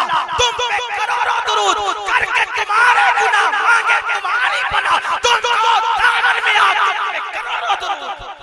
मैं खुशनसीब हूँ, गुनहगार हूँ, लेकिन खुदा ने वो बता दिया है जो मुजरिमों को अपना कह करके बुलाया करता है। सुभान अल्लाह, नारे तकबीर, नारे रिसालत। मुजरिम बेटे को तो बाप भी अपना नहीं कहता, मुजरिम भाई को तो भाई भी अपना नहीं कहता, मुजरिम शौहर को तो बीवी भी अपना नहीं कहती। लेकिन कुर्बान जो बड़े बड़े मुजरिमों को। और एक बात आपको बताऊं, चले थोड़ी सी आपकी भी कर ले, हालांकि है तो मेरी फायदे की, मैं आपसे जुदा नहीं।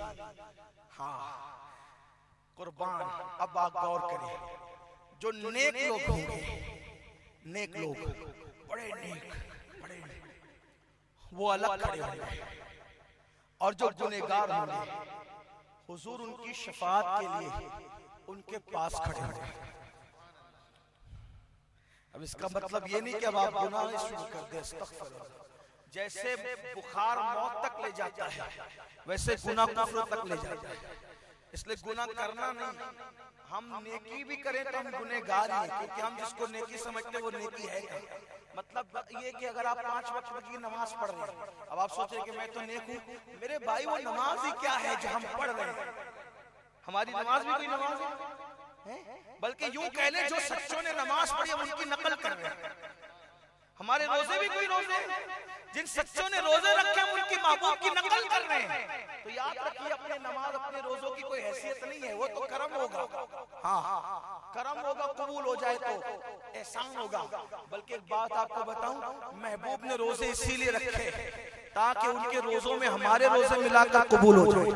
दुनिया का दस्तूर है ना, दुनिया का दस्तूर खोटे में जब खरा मिला दो तो खोटा भी चल जाता है। कुर्बान उनके रोजों के सदके अपने रोजे कबूल होने हैं, उनकी नमाजों के सदके हमारी नमाजें कबूल होनी है, उनकी कुर्बानियों के सदके हमारी कुर्बानियां कबूल होनी है। कर्ज ये कर रहा था कि अल्लाह अकबर, मेरे आका खड़े हो कहा गुनहगारों के करीब और के बारे में कह रहे हैं अल्लाह इसे माफ कर दे। तो वो जो नेक लोग होंगे ना, वो उन गुनहगारों के पास आएंगे और आके कहेंगे कि ए गुनहगार, तेरे कुछ गुनाह मुझे बतौर कर्ज दे दे ताकि मेरे दामन में भी कुछ आए तो मैं भी उधर से इधर आ जाऊं और महबूब के साथ खड़े होने का मुझे भी शरफ मिल जाए। मेरे इमाम इसी को कहते हैं, क्या ही ज़ौक़ अफ़ज़ा शफ़ाअत है तुम्हारी, वाह वाह, क्या ही ज़ौक़ अफ़ज़ा शफ़ाअत है तुम्हारी, वाह वाह। कर्ज लेती है गुनाह परहेज़गारी, वाह वाह, कर्ज लेती है गुनाह परहेज़गारी, वाह वाह। सदक़े इस इनाम के, कुर्बान इस इकराम के, हो रही है दोनों आलम में तुम्हारी, वाह वाह। नफ्स ये क्या जुल्म है जब देखो ताजा जुर्म है, नफ्स ये क्या जुल्म है जब देखो ताजा जुर्म है, ना कमा के सर पे इतना बोझ भारी, वाह वाह। कर्ज ये कर रहा था, आका फरमाते जिसके जबड़े छीने जा रहे थे वो लोग थे जो दुनिया में फितना फैलाते थे, अफवाह फैलाते थे। इसलिए मेरे भाइयों, अफवाहें न फैलाओ। और ये जो तुम ये खबरें इधर उधर की देखते हो ना, खबर कहते ही उसको, खबर की तारीफ हमारे उलमा ने लिखी है। खबर उसको कहते हैं जिसमें इम्काने सिद्क़ किस्ब है, यानी वो सच्ची भी हो और झूठी भी हो, इसका इम्कान उसी को खबर कहते हैं। और आप ज्यादातर एतबार खबरों पे करते हो, खबरों पे मत करो, अखबार पे मत करो, मीडिया पे मत करो, इसलिए कि हमारा एतबार कुरान और हदीस पर होना चाहिए। मेरे आका अलैहिस्सलाम के दीवानों, फिर मेरे आका इरशाद फरमाते हैं कि मैंने जो देखा था, फरिश्तों वो बताओ उस गड़े में कौन लोग थे। वो गड़ा जिसमें मर्द और औरतें नंगे थे और उनको अज़ाब दिया जा रहा था और उनके चीखने चिल्लाने की वजह से कलेजा मुंह को आता था। अल्लाह अकबर, तो अर्ज़ किया जाएगा या रसूल अल्लाह, वो लोग थे जो दुनिया में ज़िना बदकारी करते। आज बहुत अफसोस से कहना पड़ता है, पहले मुसलमान ज़िना का नाम सुनकर लरज़ जाता था, शर्मिंदगी से सर झुका लेता था। लेकिन आज हम जो दिन देख रहे हैं कि सिर्फ 16-16, 17-17 साल की उम्र के लड़के आज उस बदी के दरवाजे पे पहुंच गए जिसका नाम सुनकर हमारे बाप दादा अपनी गर्दन को झुका लिया करते थे। अफसोस इंटरनेट की लानत ने हमारे जवानों को कहां तक पहुंचा दिया, गंदी फिल्मों की लानत ने हमारे जवानों को कहां तक पहुंचा दिया।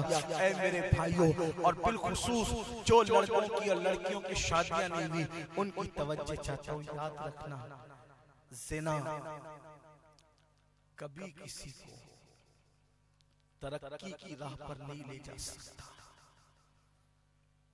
जिस कौम में एक ज़ानी हो, सिर्फ एक ज़ानी,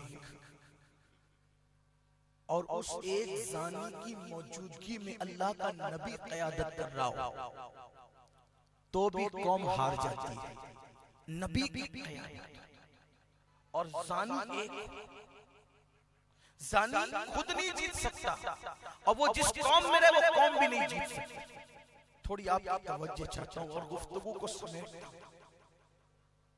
आपको हैरत हो, नबी मौजूद हो, नबी क़यादत के लिए नबी मौजूद हो और ज़ानी इतना कि उसकी नहुसत की वजह से नबी के मौजूदगी के बाद कोई जीत नहीं सकता। मैंने कहा कुरान उठा, हदीस, कुरान में भी ये बात मौजूद है, हदीस में भी, तफसीरों में कसरत से आता है बतौर मफ़हूम। अल्लाह ने हजरत मूसा से फरमाया, ऐ मूसा, अपनी कौम को ले जाए और वो फला कौम सरकश हो गई है, बागी हो गई, उनको कैफिर किरदार तक पहुंचाए। अच्छा, आप ये भी सोचते होंगे कि यार ये हम लोग को उलमा कहते हैं कि तुम नहीं कामयाब हो सकते, वो काफिर लोग तो सब कर रहे हैं, फिर वो कैसे कामयाब हो रहे हैं? मेरे अजीज, उनके लिए कोई कानून ही नहीं है। क्यों? क्यों? ये मिसाल के तौर पर अगर कोई इंग्लैंड का इंसान हमारे इंडिया में आया, ठीक, अब वो इंडिया में आएगा तो आप कहेंगे यार हम इंडिया वालों के लिए ये है कि हिंदुस्तान का कानून फॉलो करें,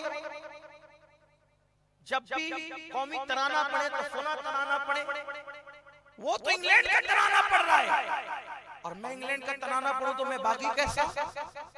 मेरे भाई वो इंग्लैंड का तराना इसलिए पढ़ता कि वो इंडियन है नहीं,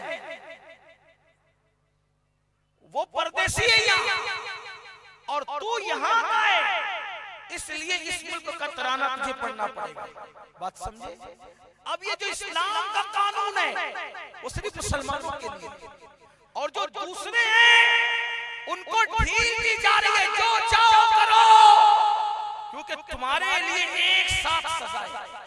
ऐसा पिटोगे कि कभी जहन्नम से निकलोगे नहीं, जहन्नम के अंदर आग की पेटियों में बंद रहोगे। इसलिए उनके लिए जो चाहे करें, कोई कानून उनके लिए नहीं है। जब तक वो मुसलमान नहीं हो जाते उनके लिए कुछ नहीं, बल्कि उनको ढील दी जा रही है कि और पाप करे और पाप करे और पाप करे, ताकि उनका अज़ाब बढ़ता रहे और एक साथ इकट्ठा उनकी गठरी उनके सर पे डालकर उन्हें चल दिया जाए।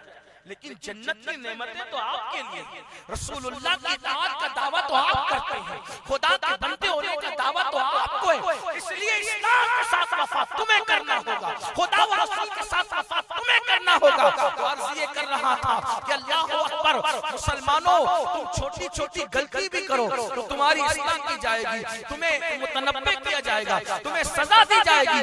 हुआ क्या? जब जनाब मूसा कलीम से कहा गया जाओ फलां कौम सरकश हो गई है, उनसे मुकाबला करो। मूसा अलैहिस्सलाम ने अपनी कौम में ऐलान किया और ऐलान करने के बाद नौजवानों से कहा चलो चलो फलां सरकश कौम से हम मुकाबला करेंगे, उनको कैफरे किरदार तक पहुंचाएंगे, उनको धूल चटाएंगे। तो मूसा कलीम जब ऐलान करते हैं तो अल्लाहु अकबर 1 लाख से ज्यादा नौजवान मूसा अलैहिस्सलाम की आवाज पर निकल करके आते हैं। अब मूसा अलैहिस्सलाम की कौम के जवान, अल्लाहु अकबर, वो मजबूत लोग, वो ताकतवर लोग, जब वो जवान एक से खूबसूरत जब पूरे डट कर मैदान में आए तो वो जो सरकश कौम थी वो परेशान हो गई। वो परेशान होकर के अपनी कौम के एक शख्स के पास गई जो दुआएं उसकी कबूल होती थी, दुआएं उसकी मकबूल होती थी, इसमें आज़म उसको याद था। उसके पास गए और जाकर के कहा देखो मूसा अपनी कौम को लेकर के आ चुके हैं, तुम अगर हमारी मदद कर सकते हो तो करो। उसने कहा क्या करूं? तो कहा कि तुम मूसा और उसकी कौम के लिए बद्दुआ करो, हलाकत की दुआ करो, क्योंकि तुम जो भी दुआ करते हो तुम्हारी दुआ कबूल होती है। उसने कहा मैं नबी के लिए कैसे बद्दुआ करूं? मैं नबी के लिए मैं नहीं कर सकता। कौम ने कहा ये ऐसे नहीं मानेगा। उसको खूब नजराने दिए, पैसे दिए, तोहफे दिए और तोहफे ताहफ देकर उसको कहा कि कुछ कर दो। अब वो अपनी गद्दी पे बैठा और जहां खड़े होकर वो बद्दुआ करता था, जहां खड़े होकर तो वो वही जाने लगा। जब वो बद्दुआ की नियत से हज़रत मूसा और उनकी कौम की बद्दुआ की नियत से निकला, उसकी गति बैठ जाती थी, चलती नहीं थी। वो मारता था लेकिन बढ़कर। क्यों? क्योंकि अल्लाह ने जानवर को भी ये शऊर दिया है कि नबी से बगावत करने का अंजाम अच्छा नहीं, अल्लाह वालों से बगावत और दुश्मनी करने का अंजाम अच्छा नहीं। तो बहरहाल फिर वो गद्दी से उतर गया, खुद चढ़ा और बद्दुआ करने लगा। जब मूसा अलैहिस्सलाम का नाम लेके उसने बद्दुआ करनी चाहिए तो जबान पे मूसा अलैहिस्सलाम का नाम नहीं आया, बल्कि उसका खुद का नाम आया। और जब कौम मूसा के लिए बद्दुआ करनी चाहिए तो मूसा अलैहिस्सलाम की कौम का नाम नहीं आया, बल्कि उसकी अपनी कौम का नाम है। उसने कहा, उन लोगों ने कहा बलाल क्या कर रहे हो? उसने कहा मैं मजबूर हूँ, मूसा का नाम मेरी जबान पे बतौर बद्दुआ नहीं आता, मेरा नाम आ रहा है, उनकी कौम का नाम नहीं आता, तुम्हारा नाम आ रहा है। और फिर अल्लाह उसके बारे में कहता है, अल्लाह ने उसको सजा ये दी कि उसकी जबान कुत्ते की तरह सीने पे लटकी, वो रोने लगा। मूसा का तो क्या बिगाड़ सका अलैहिस्सलाम, अल्लाह उनका मददगार। कौम मूसा का क्या बिगाड़ सका? देखो ध्यान देना, तवज्जो करना। जब तक के मूसा अलैहिस्सलाम की कौम के जवान पाक दामन रहे, किसी की बद्दुआ भी उनका कुछ बिगाड़ ना सकी। तवज्जो करना, बद्दुआ भी कुछ बिगाड़ ना सकी, लेकिन फिर कौम ने कहा बलद कुछ मदद कर। कहा मेरी तो दुनिया और आखिरत गई, लेकिन तुमको एक तरीका बताता हूं, अपनी कौम की खूबसूरत लड़कियां इन लड़कों के सामने कर दो। मर्द तो मर्द होते हैं, अगर एक आदमी भी तुम्हारी लड़की को पाप से दे दे, फिर देखना क्या होता है, ले जाओ। अब वो बदमाश लोग अपने आप को बचाने के लिए लड़कियां आगे लेकर के आ गए। वो लड़कियां नीमुरियां मतलब आधी नंगी, और उनके सामने खड़ी कर दी खूबसूरत लड़कियां। अब वो नौजवान के सब उन लोगों ने देखा तो एक जवान आया, हालांकि पाक दामन लोग थे। एक जवान हजरत मूसा के पास आया, हजरत वो लड़की मुझे पसंद आ गई, मैं उसके साथ निकाह करना चाहता हूँ। आपने फरमाया मैं अल्लाह के हुक्म का पाबंद हूँ, हम इनको इनके कैफरे किरदार तक पहुँचाने आए हैं, यहाँ रिश्ते लेके शादियां करने नहीं आए हैं, और हम निकाह नहीं कर सकते। जब आपने उसको समझाया वो नहीं माना, तो फिर क्या हुआ, वो शख्स नहीं माना। अल्लाह अकबर, निकाह की इजाजत नहीं दी मूसा अलैहिस्सलाम ने। उसने उस लड़की को उठाया और उठा करके ले गया, और ले जाकर उसके साथ बदकारी की। जब बदकारी की, जिस सेकंड उसने बदकारी की, उससे लगकर एक हवा चली, और मूसा अलैहिस्सलाम की कौम में प्लेग, जिसको ताउन कहते हैं, उसकी वबा फैल गई। और एक मिनट के अंदर 70,000 जवान मर गए। एक सेना। गौर करो, आज अपने सवाल की दास्तानें लोगों से रो रो कर कहते हो हम तबाह हो रहे हैं, हम लूट रहे हैं, फुला रियासत में ये कर दिया और फुला रियासत में ये कर दिया। अरे जब तक वो पाक दामन रहे, इसमें आज़म याद होने वाले शख्स की बद्दुआ भी उनको उनका कुछ न बिगाड़ सकी, बल्कि वो इसमें आज़म भूल गया, वो कुत्ते की तरह हो गया, वो कुछ न बिगाड़ सका। लेकिन जब वो पाक दामन न रहे, बल्कि वो सब तो पाक दामन थे, इनमें का एक पाक दामन न रहा, तो न तलवार की जरूरत पड़ी, न नेज़े की जरूरत पड़ी, न पत्थर की जरूरत पड़ी, न किसी के बद्दुआ की जरूरत पड़ी। एक सेना ने 70,000 जवानों को मार डाला, और फिर उसके बाद जितने बचे थे वो देखकर घबरा गए, सब मूसा अलैहिस्सलाम को छोड़ के भाग गए। अल्लाह के नबी की, अल्लाह के पैगंबर की मौजूदगी में भी वो जंग जीती न जा सकी। अब पता चला हारती कौन सी कौम है। याद रखना, जिसके पास पैसा न हो वो नहीं हारता, जिसके पास रोटी न हो वो नहीं हारता, जिसके पास हथियार न हो वो नहीं हारता। जिंदगी के मैदान में कौन हारता है? जो कौम पापी हो जाती है वो हारती है। वरना देख लो, जब सहाबा बद्र में उतरे थे तो कौन सा पैसा था, कौन सा खाना था, कौन सा हथियार था? अरे उनके पास तो पूरे टुकड़े भी नहीं थे। वो कुछ थे या ना थे, मगर वो सब के सब पाक दामन थे। अल्लाह ने उन पाक दामनों को 313 को 1000 पे फतह नुसरत अता की थी। ऐ मेरी कौम के जवानों, इस दुनिया के मैदान में अगर लोगों को शिकस्त देना है और लोगों को फिर चूटियों में लाना है, खुदा के लिए तुम पाक दामन हो जाओ। छोड़ दो ज़िना के मनासिर, छोड़ दो आवारगी के मनासिर, छोड़ दो फिल्मों के मनासिर, छोड़ दो औरतों पे पाप की नजर डालना। अगर तुम्हारा एक जवान, उनका एक जवान पापी होकर पूरी कौम के ज़वाल का सबब बन सकता है, तो तुम्हारा एक जवान मुत्तकी बनकर पूरी कौम की तरक्की का सबब बन सकता है। आज अल्लाह की बारगाह में तौबा करें, अल्लाह की बारगाह में पलटें। अगर जब मैं पूरा ख्वाब मुकम्मल न कर सकूंगा, लेकिन इसी पे बात मुकम्मल कर देता हूँ। ऐ मेरी कौम के जवानों, दुनिया की सारी तो कौमें तुम्हारे कदमों में होगी। आओ पाक दामन बने, आओ मुत्तकी बने, निगाहों की हिफाजत करें। आप जानते हैं, मुझे एक वाकया यहाँ याद आता है, हमारे जवान कैसे थे। देखो दोनों वाकया कितने मिलते जुलते हैं, कितने मिलते जुलते दोनों वाकया। एक मूसा अलैहिस्सलाम की कौम का वाकया देखो, एक आदमी ने ज़िना किया, एक पूरी कौम भाग गई, छोड़ 70,000 मर गए, बाकी बचे भाग गए। ठीक हार गए ना।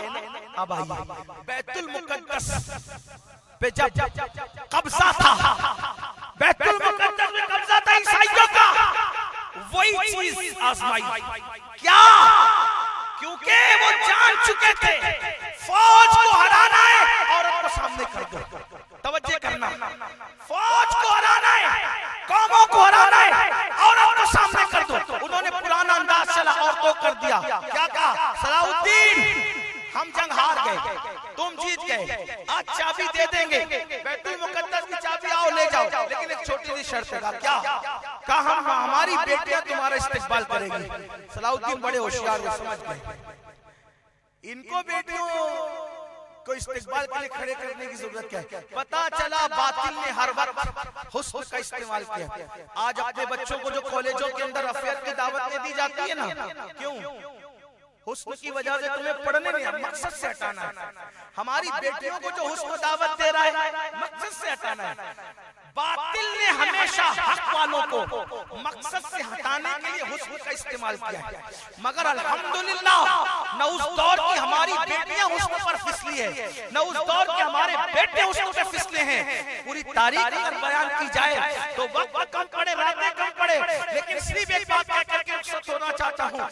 सलाउद्दीन को कहा हमारी बच्चियां इस्तेकबाल करेगी, आधे कपड़े और आधी नंगी खड़ी कर दिया वेलकम करने के लिए। सलाउद्दीन जानते थे उनको अच्छी तरह, उनकी गंदगी को ऐलान किया, मेरे मुजाहिदों सारी जंगें तुम जीत चुके हो, लेकिन अब बहुत बड़ी जंग में जा रहे हो। ये जंग हार गए तो तुम कभी नहीं जीत सकते। का कौन सी जंग? का ये तलवारों से नहीं जीती जाती, ये किरदार से जीती जाती है। और ये तलवारों से नहीं हराई जाती, ये निगाहों के वार से हराई जाती है। इसलिए ख्याल करना मेरे जवानों का, क्या करना? तो का कुरान पे अमल करना। क्या कुरान कहता है? कुल लिल मुमिनीना यगुद्दू मिन अबसारिहिम, कि मोमिनों से कह दो महबूब कि वो अपनी निगाहों को नीची रखें। अपने महबूब का तसव्वुर करना और महबूब का तसव्वुर करके आंखें नीची करके गुजर जाना। आज तुम्हारे किरदार का इम्तिहान है। और याद रखना, जो तलवारों से जीत जाता है वो निगाहों के वार से नहीं जीत सकता। निगाह का वार बड़ा खतरनाक होता है। बड़े बड़े अहले मुसल्ला और तस्बीह को इस निगाहों के वार ने, इस निगाहों के वार ने काफिर बना दिया। आप जानते क्या है? इकबाल ने कहा था और बहुत बड़ी बात कही थी। कहा था निगाहे मताए दीन दानिश लुट गई अल्लाह वालों की, मताए दीन दानिश लुट गई अल्लाह वालों की। ये किस काफिर अदा का गम ज़ेर है साकी, तलवारों का मारा हुआ जिंदगी पा सकता है, निगाहों का मारा हुआ कभी जिंदगी नहीं पा सकता। तलवारों का मारा हुआ शहीद होता है, निगाहों का मारा हुआ तो गुफ्त तक जाता है। अल्लाह अकबर, जिसे तलवार मारती है वो इज्जत पा जाता है, जिसे निगाहों का हुस्न मारता है अल्लाह अकबर वो जमाने में जलील हो जाता है। मेरे भाइयों, मेरी कौम की बेटियों, सलाउद्दीन ने कहा था लोगों अपने नबी का हुस्न, उनका जमाल अपनी आंखों में बसा करके गुजर जाना। क्या था? वो लड़कियां वेलकम चिल्ला रही थी, ये जवान निगाहें झुका करके बैतुल मुकद्दस की तरफ बड़े बड़े जा रहे थे, बड़े बड़े जा रहे थे। जब सब गुजर गए, आखिरी में सलाहुद्दीन की बारी थी। सब गुजर गए, सलाहुद्दीन निगाहें झुका करके जब जा रहे थे, एक लड़की ने कहा ओ जवानों, तुम्हारे सीने में दिल है या पत्थर?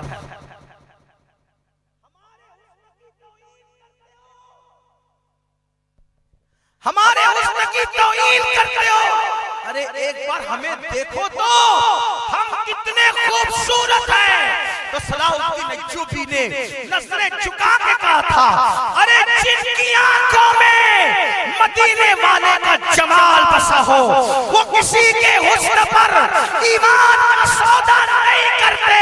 जब जवाब दिया था तो लड़कियों ने कहा था फिर हमें भी उसी का कलमा पढ़ा दो जिसके हुस्न ने तुम्हें अपना दीवाना बना। सुभान अल्लाह, नारे तकबीर, नारे रिसालत। और वो सारी लड़कियां कलेमा पढ़ के मुसलमान हो गई।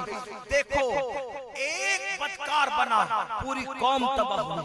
और यहाँ एक के जवाब ने उन बिगाड़ने वाली लड़कियों को ईमान की दौलत अता कर दी। इसलिए आज जिंदगी के मैदान में हम हार रहे हैं। हमें जीतना होगा किरदार से, तकवे से, परहेजगारी से, निगाहों की हिफाजत से। आप कहेंगे मेरे के सुधरने से क्या होता है? यही तो बात है मेरे अजीज। कोई एक ही सुधरता है और चिराग से चिराग चलते हैं, रोशनियां होती है। आप जानते हैं एक ही सलाहुद्दीन ने अहद किया था, मौला मैं बैतुल मुकद्दस फतह करा के रहूंगा। उस एक की वजह से पूरी कौम जमा हो गई। आइए मेरे जवानों, आज सच्चे दिल से तौबा करो, रमजान मुबारक का इस्तिकबाल करो और अहद कर लो कि इंशाअल्लाह इस नेकियों के मौसम के अंदर, इस नेकियों के माहौल के अंदर हम अपने आप को तैयार करेंगे। पहले तौबा करें। आखिरी बात समेटते हुए कहूं, देखो जो किसान लोग होते हैं, किसान आपने की बहुत किसान, जब बारिश होने वाली होती तो बारिश आने से पहले किसान लोग अपने होशियार किसान, बुद्धू नहीं होशियार, वो अपना खेत साफ करके रखते हैं। ठीक, और जब खेत साफ करते हैं तो क्या करते हैं? बारिश के इंतजार में खेत साफ करके तैयार रहते। जैसे मौसम आया बीज बोया, फसल आ गई। यही होता है तरीका। लेकिन अब कितना खेत खराब हो गया और बारिश का मौसम करीब है, 5 ही दिन बचा है। अब क्या करें? एक एक दरख्त उखाड़ेगा तो पूरा मौसम ही चला जाएगा। तो उसको क्या करते हैं पता है? होशियार किसान लोग खेत में आग लगा देते हैं। ठीक, आग लगाते तो खेत जल जाता है, वो सारा कचरा जल करके खत्म हो जाता है। ठीक, फिर हल चलाते वगैरह, फिर फसल आती है। अब आ रहा है रहमतों की बरसात का मौसम। दिल की खेती में गुनाहों के पौधे, गुनाहों के कांटे और गंदगी इतनी उग चुकी है। अब इसमें बीज बोएंगे तो फसल तो आना नहीं है, और बच्चे 5 दिन है, उखाड़ने का तरीका भी नहीं पता, तो करे क्या? तो वो किसान आग लगाता है। आग लगती है, सारे कांटे धान जल जाती है, खेत साफ हो जाता है। इसमें इश्क रसूल की आग लगाई है, इसमें इश्क रसूल की आग लगाई है।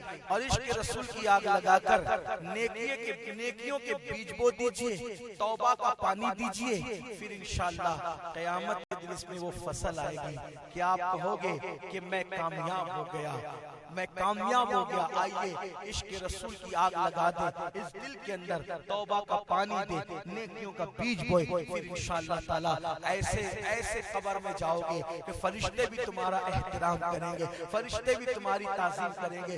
गंदगी से निकलो, गुनाहों से निकलो। अपनी माँ और बहनों से भी कहता हूँ, जैसे मर्दों के लिए तरावी सुन्नत मौक़िदा है, वैसे औरतों के लिए तरावी सुन्नत मौक़िदा है। सिवेशा पढ़ करके मुसल्ला उठाना लिया करो, तुम भी तरावी पढ़ो, तुम्हारे लिए भी तरावी पढ़ना है। और आपसे कहता हूँ 2-4 दिन की तरावी नहीं है मेरे भाई, चांद दिखने से तरावी शुरू करना है और चांद दिखने पर तरावी खत्म करना है। रोजे रखना मेरे भाई, याद रखना रमजान शरीफ का एक रोजा ऐसा है, अगर छोड़ दिया पूरी जिंदगी रोजा रखोगे, उस रोजे के सवाब को नहीं पहुंच सकते। इसलिए रोजों का एहतमाम करना। बस जाते जाते इतना कह दूं, आप कहते नहीं ना हजरत, गुटखे की आदत, सिगरेट की आदत, तंबाकू की आदत, शराब की आदत ऐसी है ना हजरत कि मैं भूखा रह सकता हूँ लेकिन इसके बगैर नहीं रह सकता।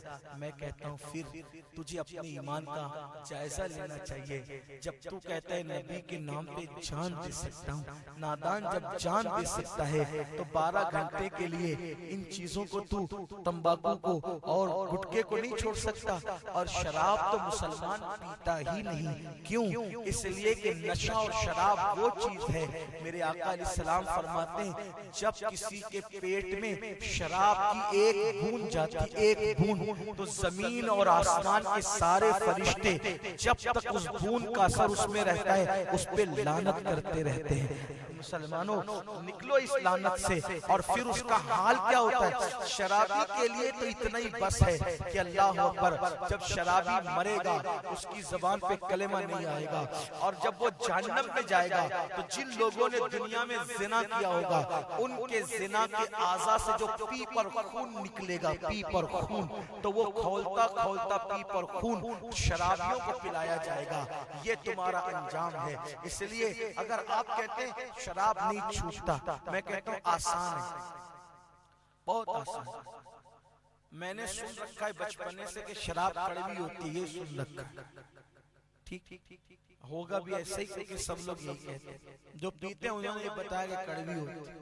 ठीक, दुनिया में माँ के दूध से लजीज कोई गिज़ा नहीं।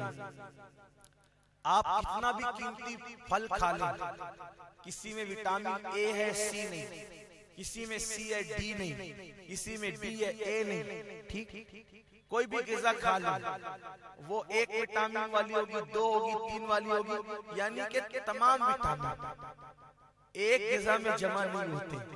ठीक, फिर पानी पियो तो खाने की मोहताज। पानी प्यास बुझा सकता है, भूख नहीं मिटा सकता, और खाना भूख मिटा सकता है, प्यास नहीं बुझा सकता। लेकिन एक गिज़ा ऐसी है जिसमें जन्नत की गिज़ा का असर है। तवज्जो करना, एक गिज़ा ऐसी है जिसमें जन्नत की गिज़ा का असर है, और वो है माँ का दूध, जिसमें अल्लाह ने सारी गिज़ाइयत रखी, और अल्लाह ने उसमें भूख मिटाने का भी पावर रखा, और प्यास मिटाने का भी पावर रखा, और अल्लाह ने जो लज्जत उसमें रखी, वो लज्जत किसी गिज़ा में नहीं रखी। ठीक, दूसरी चीज, हल्के से हल्का मैदा उसको हजम कर लेता है। ठीक, बच्चों का मैदा एक दिन का हो तो भी वो हजम कर लेगा। ठीक है, 2 दिन का तो भी हजम कर लेगा।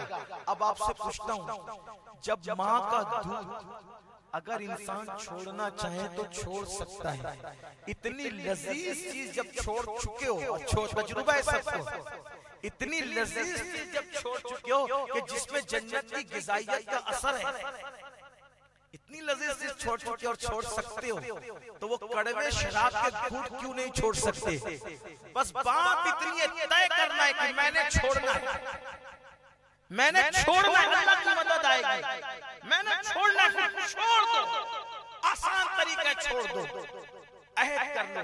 अरे जब इंसान दुनिया छोड़ सकता है, शराब क्यों नहीं छोड़ सकता? इंसान सल्तनत छोड़ सकता है, शराब क्यों नहीं छोड़ सकता? लोगों से तो बीबियां भी छूट जाती है, शराब क्यों नहीं छोड़ सकता? सब छोड़ सकते हैं, आदमी छोड़ना चाहे तो क्या नहीं छोड़ सकता। लेकिन याद रखिए, दिल पे लेना चाहिए। हालांकि बीबियों को छोड़ना नहीं चाहिए, गलत बात है, लेकिन आप हज़रात सोचें, छोड़ने वाले छोड़ देते हैं, दोस्तियां छोड़ देते हैं, माँ बाप को छोड़ देते हैं। याद रखिए, अहद कीजिए, अल्लाह की मदद आएगी।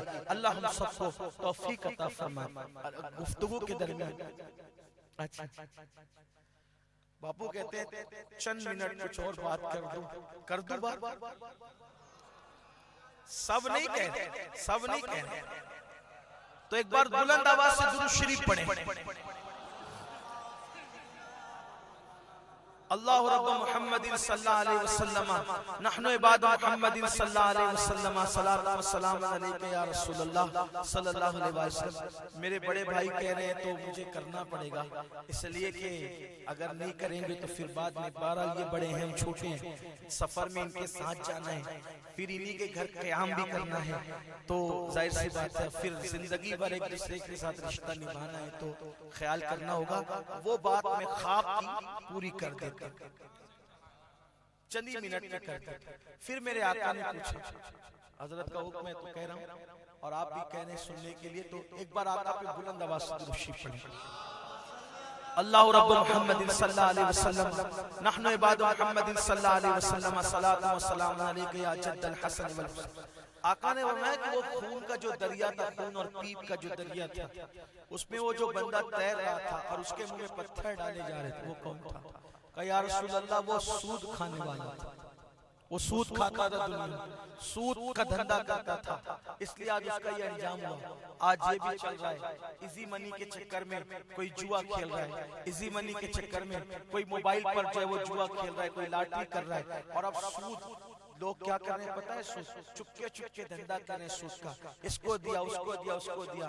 अल्लाह के रसूल अलैहि सलाम फरमाते हैं क़यामत के दिन जब सूद खोर उठेंगे, सूद खाने वाले सूद खोर जो सूद कर खाते थे, उनका हाल ही होगा जैसे उन पर आसेब ने असर कर रखा, पागलों की तरह, और उनके सर अंगूठों की तरह होंगे, उनके पैर उंगलियों की तरह होंगे, और उनके पेट बड़े बड़े कमरों की तरह होंगे। और उसके अंदर बिच्छू और आग होगी, ये उनका हाल होगा। और याद रखना, जब लोग क़यामत के दिन मैदान महशर में जाएंगे तो काफिर भी चल के जाएंगे, लेकिन सूद खाने वाले लुढ़क लुढ़क करके गिरेंगे, क्योंकि वो बड़े पेट की वजह से चल नहीं सकेंगे। आप अंदाजा करें, अगर दुनिया में किसी का पेट बड़ा हो जाता है, हलाल खा खा कर, ग़िज़ा खा खा कर उठने में, बैठने में, चलने में कितनी तकलीफ होती, तो वो लोग जिनके पेट हराम खा के क़यामत के दिन मटकों की तरह, बल्कि कमरों की तरह, वो भी उसमें जहन्नम के बिच्छू, वो भी आग। अल्लाह अकबर। मैं तो लरसता हूँ। फरमाया गया कि जिसने सूद का एक लुकमा खाया, एक लुकमा सूद का, गोया उसने अपनी माँ के साथ 36 मरतबा ज़िना किया, अपनी माँ के साथ 36 मरतबा बदकारी की। मैं कहता हूँ वो दौलत किस काम की, लानत है उस दौलत पर, लानत, 1000 बार लानत उस दौलत पर जिसका एक लुकमा खाने पर ये अंजाम हो।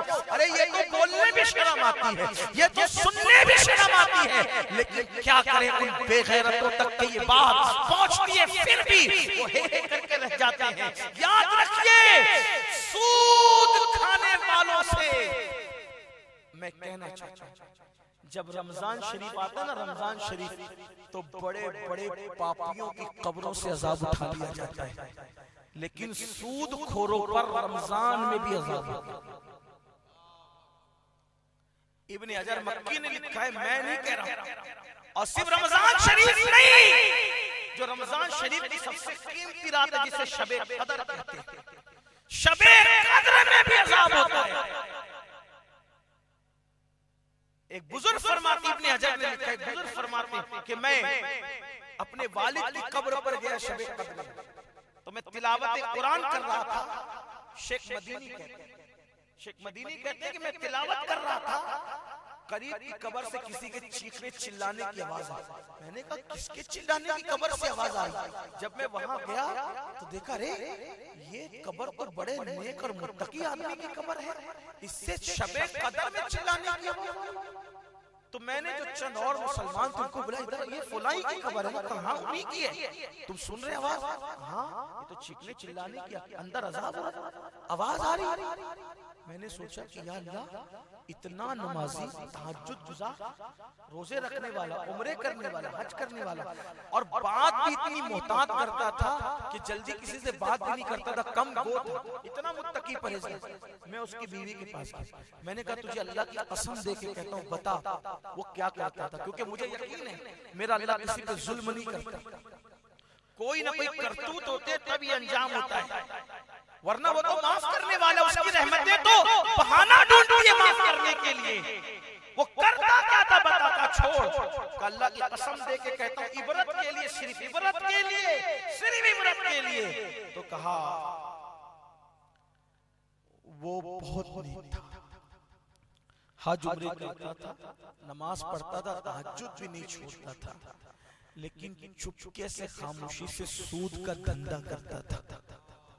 बस इसीलिए शबे कद्र में अज़ाब। सुन लो और सुन लो, शबे कद्र में तो अज़ाब है। जब बंदा हज के लिए निकलता है, वो अल्लाह का मेहमान होता है।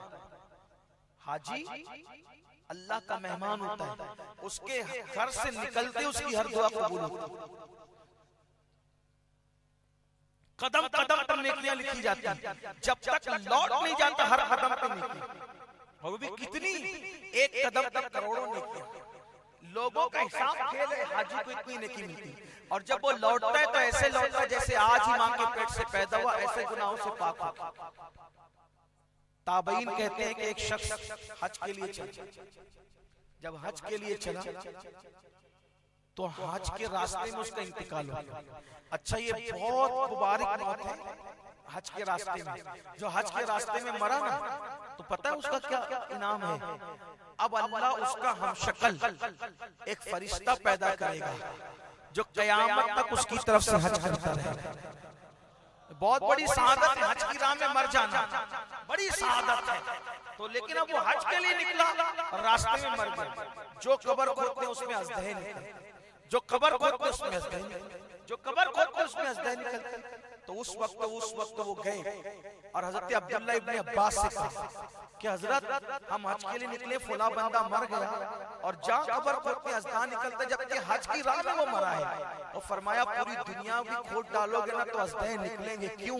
इसलिए कि वो हराम धंधा करता था। मुसलमानों, ये है हराम की नहुसत। और जो हराम और बिलखुसूस सूद का जो धंधा किए करेगा उसका कफन भी जहन्नम की आग की शक्ल इख्तियार कर जाएगा। इसलिए दुनिया दो दिन के कितना भी कमा लो, कुछ भी कर लो, अल्लाह के बंदो न सूद लो न सूद दो। इसलिए कि जितना बड़ा गुनाह सूद लेने वाले को मिलता है उतना ही बड़ा गुनाह सूद देने वाले को मिलता है। सूद लिखने वाले को भी उतना ही बड़ा गुनाह, सूद पे गवाह रहने वाले को भी इतना ही बड़ा गुनाह। इसलिए जो सूद का लेन देन करे उसमें गवाह भी मत बनो, उसको लिखो भी मत, उससे परहेज करो। और अल्लाह ने फरमाया कुरान मुकद्दस में कि हम सूद को बर्बाद कर देंगे, सूद को हलाक कर देंगे। और अल्लाह अकबर, इससे बड़ी बात अब मैं कुछ नहीं कर सकता। मेरा अल्लाह फरमाता है जो सूद खाता है वो अल्लाह के साथ ऐलान जंग करता है। अल्लाह उसको हलाक करेगा, उसे तबाह करेगा। अगर कोई ऐसा धंधा करता है, अल्लाह के बंदो तौबा कर लो। पैसे की कोई हैसियत नहीं, पैसे तो नचनिए भी कमा लेते हैं। इसलिए याद रखें, अगर पैसे के लिए इंसान इतना गिर जाए तो मुसलमानों फिर मुसलमान किस काम का। याद रखो जो अपनी तकदीर में लिखा है इंशाअल्लाह वो तुम्हें मिल के रहेगा। बस कोशिश करो, जैसी नियत करोगे। आप अगर ये सोचोगे ना कि मौलाना मैं सूद का धंधा बंद कर दूंगा, मेरा क्या होगा? मेरे भाई तेरा क्या होगा? अल्लाह ने वादा किया है, अल्लाह ने वादा किया है कि जमीन पर जितनी मखलूक है वो सबकी रोजी अल्लाह के ज़िम्मे करम पर है। जिसने माँ के पेट में रोजी दी वो दुनिया में नहीं देगा। हमारे मुकद्दर में जो लिखा है वही मिल के रहेगा। बस नियत, जैसी नियत करोगे नियत के मुताबिक मिलेगा। एक छोटी सी बात बताता हूं, देखो हज़रत ज़ुन्नुन मिस्री फरमाते हैं, वो खुद फरमाते हैं कि एक मरतबा मैं सफर में था, मेरा गुलाम खादिम मेरे साथ था। हम लोग एक मस्जिद की तरफ गए तो लोग नमाज पढ़ के जा चुके थे। आखिरी में एक नमाजी निकला तो मैंने कहा बेटा, अपने मुरीद से, खादिम से, गुलाम से कहा बेटा अगर हम अपना सामान इसको संभालने दे दे तो हम दोनों जमात करके नमाज पढ़ सकते, इस तरह जमात से नमाज हो जाएगी। और अगर नहीं देते हैं तो तुझे फिर पढ़ना पड़ेगा, मैं संभालूंगा तो फिर मैं पढ़ूंगा तो तू संभालेगा, इसको दे दे। तो नमाजी आखिरी में निकला तो कहा कि भाई ये थोड़ा सामान हमारा देखो, हम नमाज पढ़ के निकले तो नमाजी साहब गायब थे। और वो जो उस पर सवारी पर जो जीन थी, जीन ऊपर रखी होती ना जीन, वो गायब थी। अब ज़ुन्नुन मिस्री कहते हैं मैंने इन्ना लिल्लाह पढ़ी कि भाई चलो गायब होगी, मतलब चोरी हो गई, गायब थी। मैंने अपने मुरीद को कहा बेटा बाजार जाओ, अब चोरी हो गई तो अब क्या कर सकते, मुसाफिर है, बाजार जाओ जीन खरीद के लाओ। वो जीन खरीदने के लिए गए तो देखा यही साहब वहां बैठ के जीन बेच रहे थे। अल्लाह वाले लोग थे, कोई झगड़ा नहीं किया, कुछ पूछा नहीं, उससे जाके पूछा, सोचा कि नहीं लूंगा, इधर उधर की लूंगा तो और महंगी होगी, किसी से पूछ लो। तो कहा कि कितने में बेचोगे? उसने कहा 2 दिरहम में। उसने 2 दिरहम निकाले दे दिए, जीन उठा के लाया।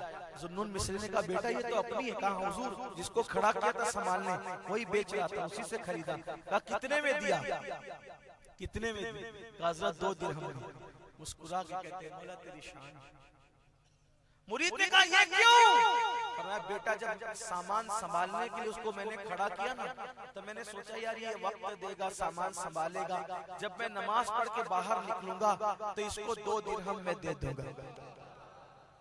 तो उसकी किस्मत में 2 दिरहम लिखे हुए थे, उसकी किस्मत में 2 दिरहम लिखे हुए थे, मगर उसकी नियत हलाल के जरिए हासिल करना नहीं थी, हराम के जरिए हासिल करना थी, इसलिए उसको हराम से मिले। अगर वो हलाल की नियत करता तो 2 ही दिरहम मिलते, मगर हलाल के रास्ते से मिलते। तो याद रखना मेरे भाई, जैसी नियत करोगे वैसे मिलेगा, लेकिन मिलेगा उतनी, किस्मत से ज्यादा नहीं मिल सकता आपको।